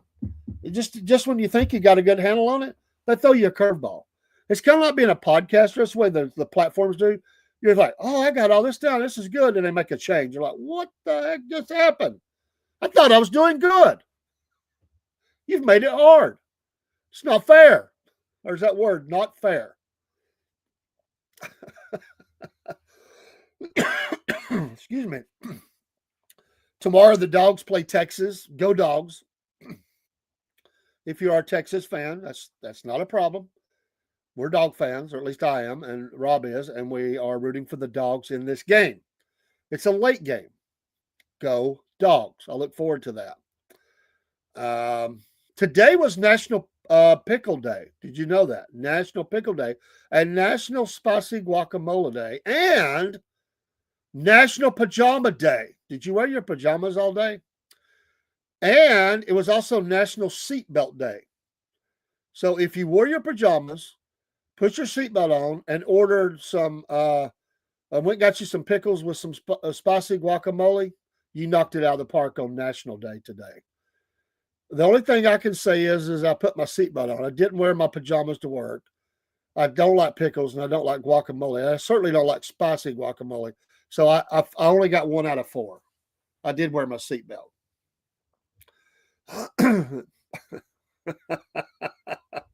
Yeah, join us in the morning about 8:30. Get your coffee, get the sand out of your eyes, kind of like, oh, get up. Me and Paul we'll try to be entertaining. The Cornbread Man and Biscuit Boy. We've got a song. I played it earlier. If you were here early, I played it. Cornbread Man and Biscuit Boy. It just kind of stuck. I love it. I'm excited we've got this Christian duo singing group coming in the studio. I'm interested in hearing their story. And I've told them that I want an ongoing help to them and whatever I can, and check in with us and all that. And they're really excited about this. And I'm so grateful. And how cool is it that in the future, I'm going to have the ambassador of fun is going to be coming on. I don't have a date yet, but I said, man, get in touch with me. And I gave him my card, and he's going to give me we're going to set that up here soon. The Ambassador of Fun. What a great title. I don't want to be no ambassador to Argentina or something like that. No. I want to be the ambassador of fun. That sounds like a thing I could really get into. Don't you have when you go to class, I say, okay, we're going to have some fun today. And they go, okay, first of all, we're going to do an equation that's going to take you about 30 minutes to get through. And you're on a timer, so get ready to go. And you're like, this is fun? This is not fun. Well, so for some people it would. Or they say, we're going to be, and he reads off the screen, everything that's on the screen. And it's like, mono, just very mono. Not it's like, today, this, and it's a da-da-da-da-da-da-da-da. And you're like, trying to stay awake. That's not the ambassador of fun I'm talking about. I want to be the ambassador of fun where people go, hey, I'm having a great time. We were told we were boring. Maybe we are. I don't know. But my goal is to be the ambassador of fun on here. If you've noticed, I really don't like to get worked up, and I will from time to time, but I really don't like to get worked up into stuff. I just don't. I will fight against it because you know what? This is where I just come to enjoy my friends and to laugh and cut up and go on. I don't like this all serious stuff. Sometimes we got to be serious. We got to do adulting. I don't like it. I want to have fun. Sometimes it's not fun. You're like, oh, this is like pulling teeth.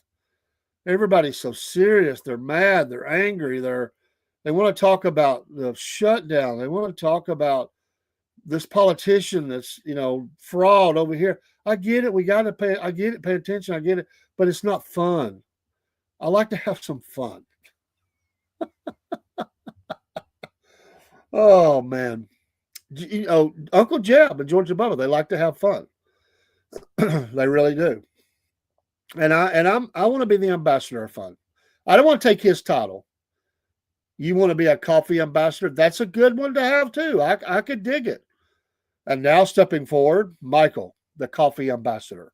Everybody claps. Yes, coffee. I seen this line earlier. Now listen, I could care less about Mandami. I don't care for that dude one bit. Not one bit. And I'm not going to get serious here. This is going to be funny. But I saw this headline that said Mandami is telling people not to go to Starbucks. He could save his breath. I don't go anyway. I don't even know what he said. I saw that and I went, check. I don't even like you, dude. But you know what? There's some good in everybody. Oh, National Eat Crystal Day. Okay. Followed closely by National Sit on Toilet Day. Like I said, I'm glad I live in the South because so many people, especially younger ones, often ask me if I need help because I'm walking kind of slow to senior discounts. Yes. I used to think, there were times in my late 40s, early 50s that would go, do you get a senior discount? And I'd say, do I look like it? Oh, it's the new socialist mayor of Seattle. But I don't even know why, and I don't care.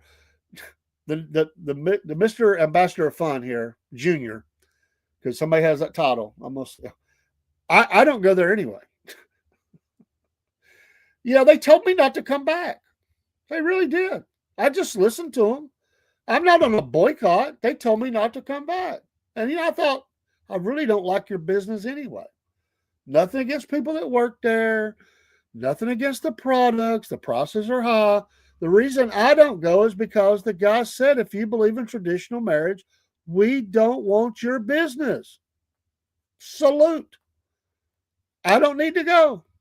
I make coffee at home. I got 2 coffee pots back here. I get free coffee at work. I don't need them. I don't care.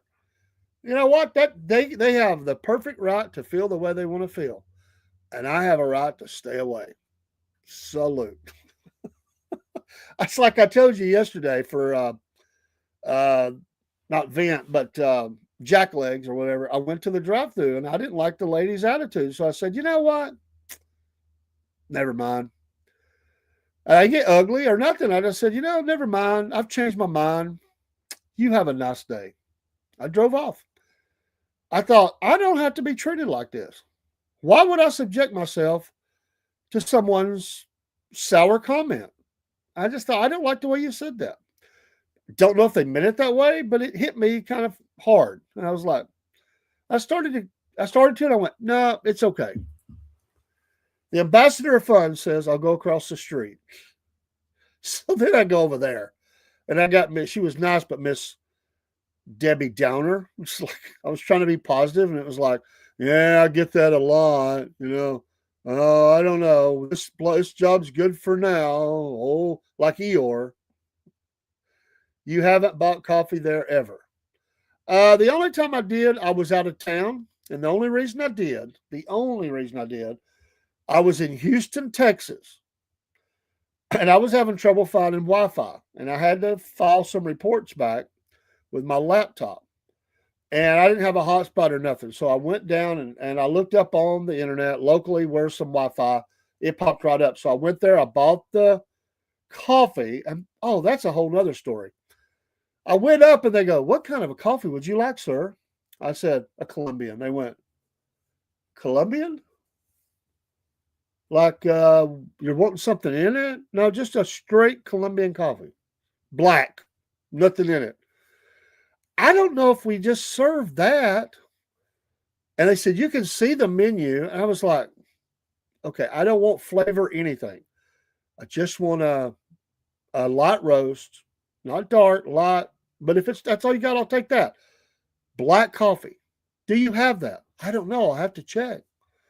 It was like pulling teeth. And it was $4. And this has been a long time ago. $4. And then I found out I had to pay for the Wi-Fi anyway a little bit. It wasn't much, but I had to pay like $1.75 or something for the Wi-Fi. So, $5.75, but I thought, I'm getting the Wi-Fi. That's the last time I ever been. Well, I take that back. My granddaughter wanted to go through and get something, and I took her, because my deal is not her deal. So I went there, and she wanted to get the little pup or whatever for the dog, and I was like, I can't believe I'm doing this. So we did go there, and we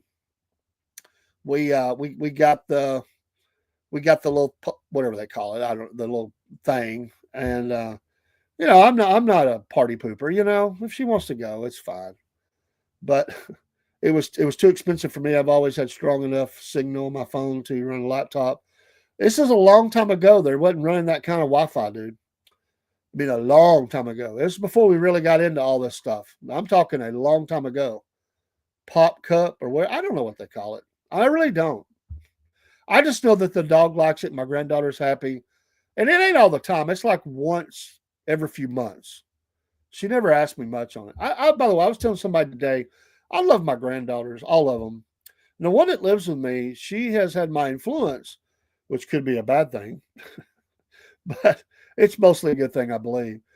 But between and she is like this. We have shopped together, and she may change later on, but I can tell you that she does not like shopping in stores forever. She gets aggravated with that. She cannot understand it. She's like, get in and get out. She goes, I like to shop with Pawpaw because we go in, we get what we need, and we get out. That's my granddaughter. And she is very conscious that things cost a lot of money. And she'll say, I like for her birthday or something. And she would say, I would like to have this for my birthday. If that's too much, then you can get me this. And then I'll give you a couple of things that are even just really cheap, like stocking stuffers for Christmas stuff. She's just two or three little things.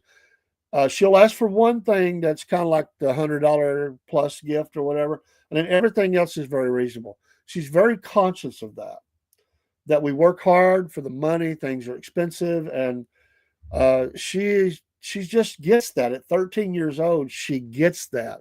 She's okay at shopping at the dollar store. She's okay with going to thrift shops. She's okay with, hand-me-downs. She's happy. It pleases her to no end to get something that is in good shape. She's like, we used to go to this place in Atlanta while we were down there doing ministry.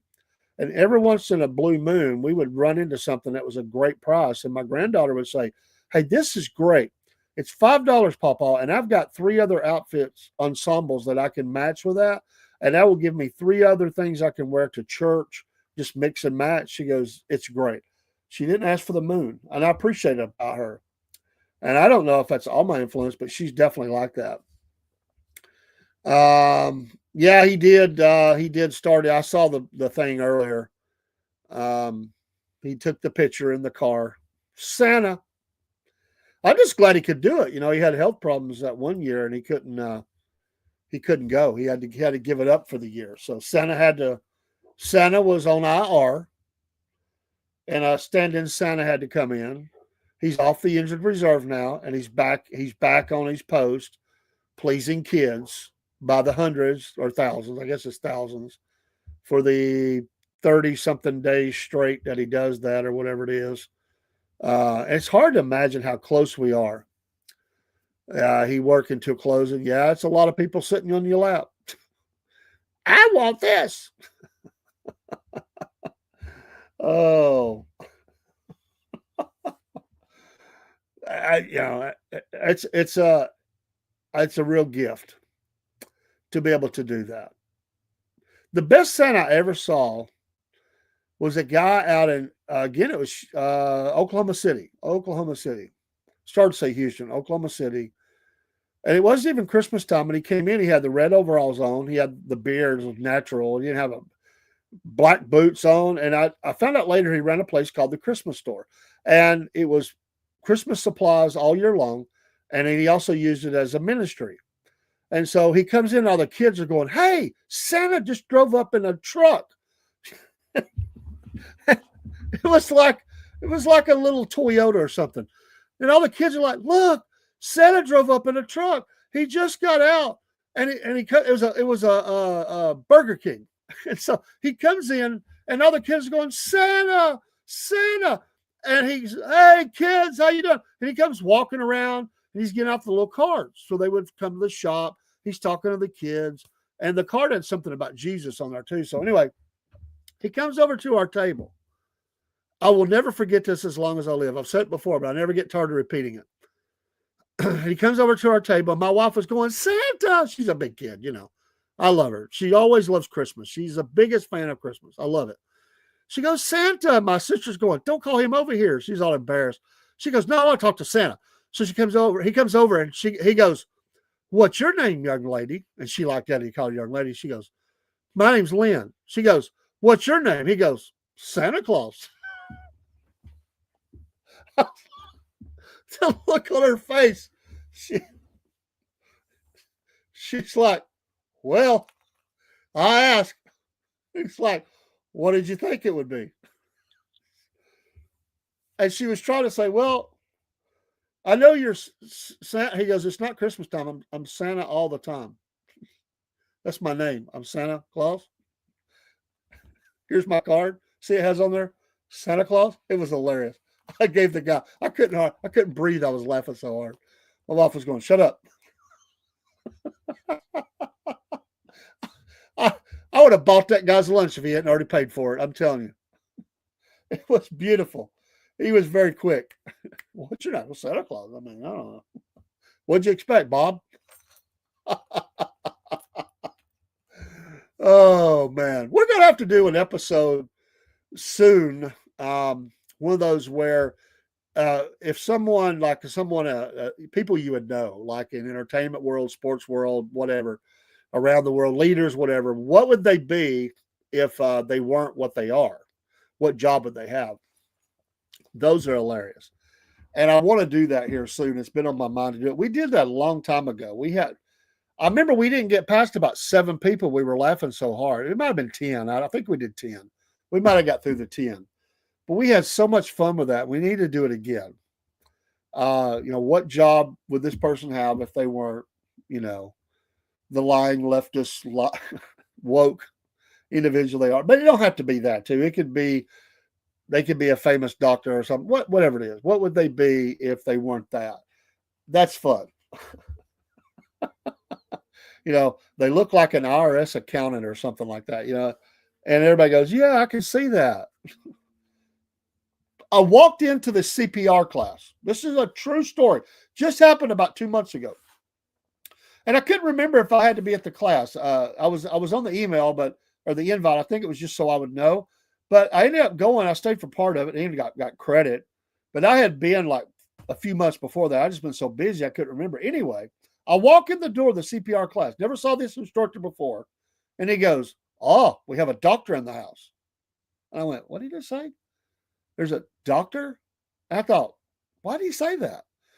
So anyway, I didn't think about it. I'm signing off. I'm going around talking to people and everything. So he asked a question in the class. They'll ask questions. I knew the answer. So I said it. He goes, "I knew our doctor would know." And I was like, did he just say that again like I'm a doctor? And the guy goes, "Yeah." He said, "You look like you're a doctor or something." So I look like a doctor? And so, and then like a third time it came up. He goes, "Doctor, you would know this. I know it because you're a doctor." I told the guy that set the class up, I said, "I know he don't literally mean that I said that we're literally, I'm a doctor. But I took it that he meant, well, I think he was referencing that I'm old and I look like I knew stuff." Well, first of all, Bub, I'm not old and I don't know anything. Somebody will say sometime, they'll say, "You're a smart guy." And I say, "Man, I'm winging it." I've got them fooled. I don't know nothing. I'm just winging it. I just nod my head. Yes. Be confident in what you know, even if it's wrong. Confidence will get you through the door. A good clipboard, a hat, a friendly wave will get you in most places. Michael Keaton, paper chase. I think it was called paper chase. Anyway, he said that. No, and he was right. He's right. If you know how to approach, you can get in just about anywhere, even places you're not supposed to be, because sometimes guards are fooled by that. And they're like, that's why you got to watch. The enemy knows. The enemy knows. My good cousin, yeah, he's good. My cousin Ross Williams does a great job with the children. Awesome. Now, it's funny. I know there's some bad Santas out there. I've smelled the alcohol in their breath. I know this. But most Santas are good, and I think that. I really do. But however, I think that most clowns are not. I don't trust them. I would never want a clown at my kid's birthday party, ever, ever. I've never invited them. I don't want them there. I know there's some good ones, but I think most of them there's something weird going on. It's just my belief. I don't know why. I don't trust it. Too many have been exposed for their bad deeds. I don't want anything to do with clowns. That's why it's funny. I like the book. It came from a trailer park. That clown on the front of that. I was like, oh, this is going to be a great book. It's going to, and that is, I've already started it, but it's not, it's, I don't want to hang out with clowns. I don't make you feel uncomfortable. Maybe it don't. Maybe you're a clown. It's okay. I don't want to offend, but do you feel comfortable with clowns? Like, would you give, if a guy said, hey, I need a ride to work, and he's in the clown suit, are you okay with putting him in the front seat and riding down the road?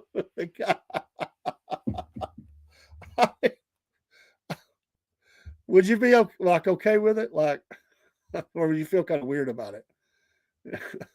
I don't know. Maybe I shouldn't, but I do. I just don't want it. I love that scene in Uncle Buck.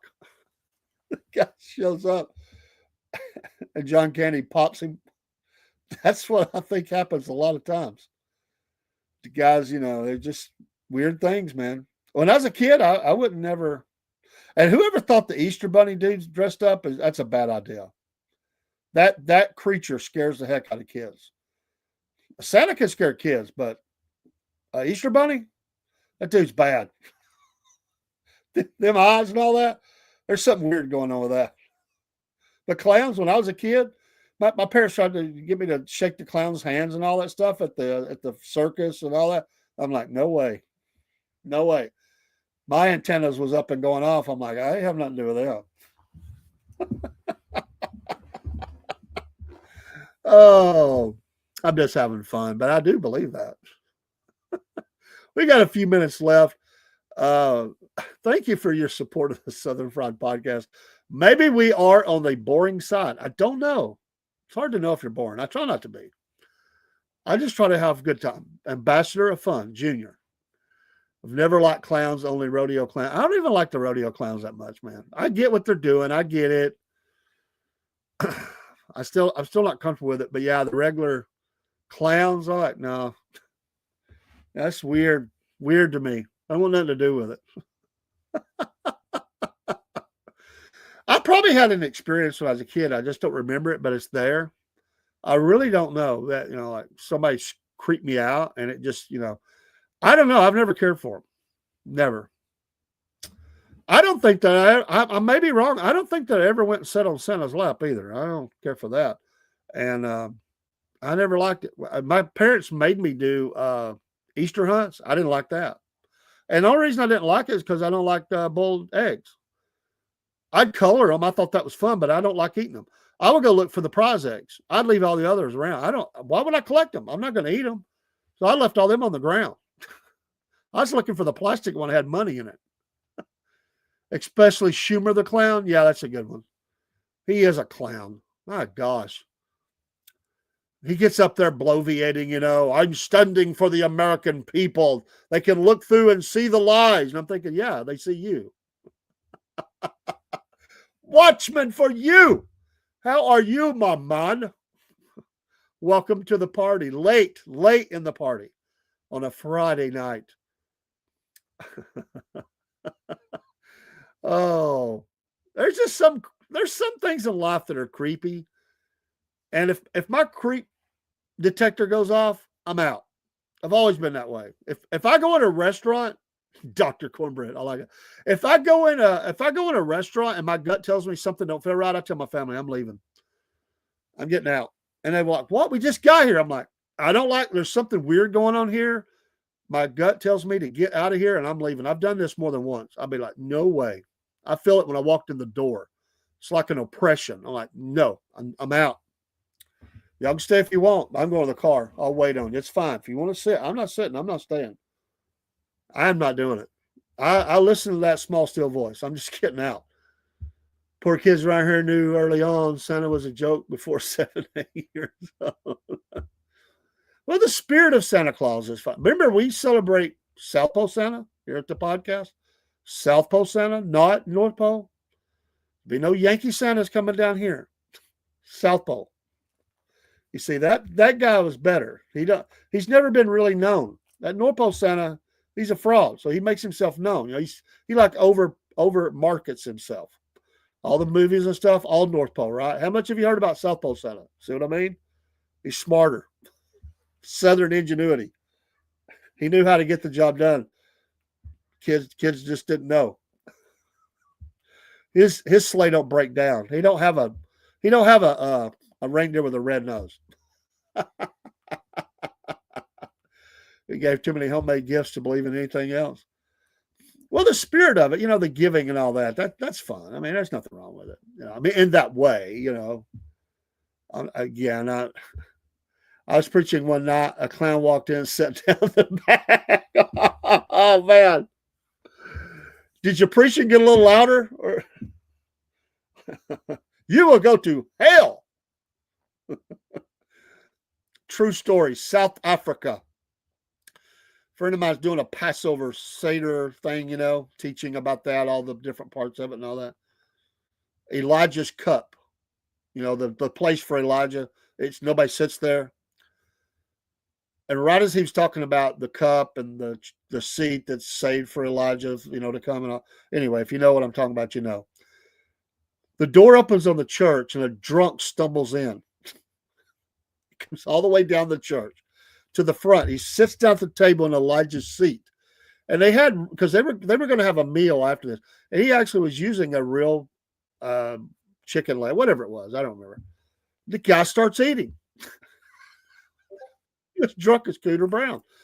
And he said, the church is going, what in the world? He goes, well, I guess Elijah showed up this year. I mean, what do you do?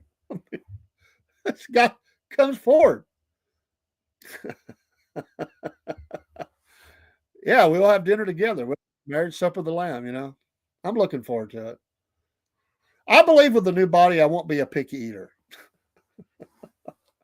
I do feel bad about that sometimes. Like, I appreciate the sacrifice people go through to make things, but some things I just can't eat. I can't do it. I told my son that one time. He said, I can't eat this. They left mayonnaise on it. I'm like, just wipe it off, kid. You can do it. Well, he tried. He threw up. As I was cleaning up the mess, trying not to vomit myself, I said, note to self, believe your kid on this every single time. He can't eat that stuff. I was just in a hurry. I'm like, just this one time, you can do it. It's all good. Eat the mayonnaise, wash it down with a lot of Coca-Cola, whatever. Well, it all came up. And I was having to clean it up. Like this. I told you, Daddy. I'm glad we won't remember things from our earthly life because I'd be missing coffee. Well, how do you know you're not going to have coffee? We might have a heavenly coffee. I don't know. I don't know. We'll still have coffee. I believe that. It's too good. Some say clowns came from the film spirit. Well, I don't know. I could buy it. I don't trust them. Whatever they came from, I don't trust them. If your daughter came home with a boyfriend, to the date to meet you, and he's dressed up as a clown, are you okay with it? Just asking. Are you okay with your daughter coming in, a guy? He's coming to meet you, and she says, "This is Chuck. Why is he dressed like a clown?" Well, he likes dressing up as a clown. He's a clown. He likes clowns. Are you okay with that? Do you pull the daughter to the side while you're ushering this guy out the door and say, date's over, bud? Are you okay with a guy going out with him? I'm just asking. I'm not telling you how to do. But are you okay with it? Hey, Dad, this is my date. We're talking about getting married. He's got the whole clown face going on. I think I'd be out. I do. Oh, my gosh. Well, that's the show tonight. I really need to go. I'm going to have to go pick up the granddaughter at the football game. There's a lot of drawings and entities from all around the world, and they have clown features. I get it, man. I ain't down with clowns. Hey, you have a great night. We'll see you in the morning if you can meet us up there or online. 8:30 a.m. Eastern Standard Time at the Caffeine Addicts. Right outside there with a coffee in hand. It's going to be a great morning. I'm looking forward to it. And we'll also have another show on later, and we're going to do some videos, and we're just going to have a good time. Y'all have a great evening. Get some rest. Thanks for everybody coming in here, our new friends, old friends. Some of you we didn't even get to meet, but thank you for coming in. If I don't know your name because I can't see it, thank you for coming in on Instagram, and we appreciate you very, very much. I mean it from the bottom of our heart, and we're working hard every day to bring you some value and get stuff on here that will be of interest. And I love the guests that we've had on. I really do, and we've got some other guests coming like that. Follow us on Band. Just go download it, BAND. Follow the band. Join the band. Just look for the Southern Fried Podcast. I'll see the invitation. The request to join or whatever, and I'll approve that. You can follow us. So, they look like clowns. Yeah. All right. Good night. We'll go up with some music, and I've got to say, I got to go the granddaughter, and we'll see you soon. Take care. God bless.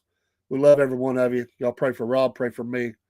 We'll certainly pray for you. If you have special prayer requests, send them in. Take care, my friends. Southern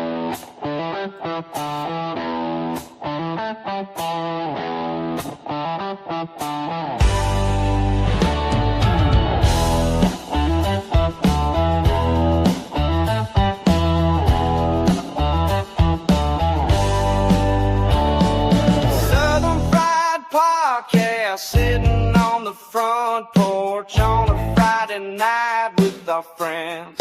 Life is good.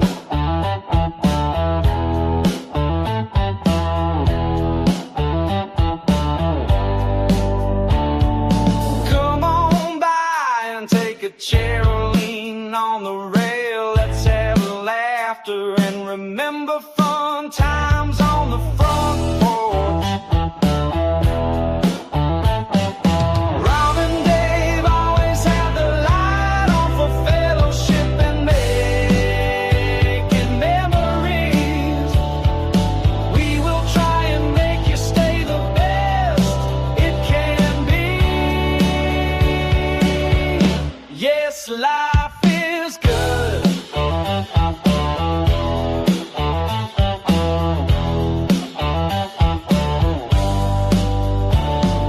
Sometimes life gets in the way. It's hard to smile on the front porch, but our friends remind us we are still here and care.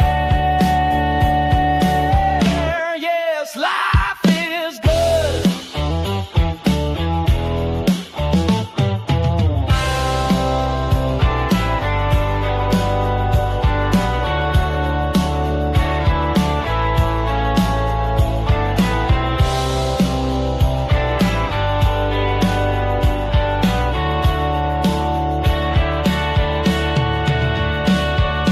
Southern Fried Podcast, sitting on the front porch on a Friday night with our friends. Life is good.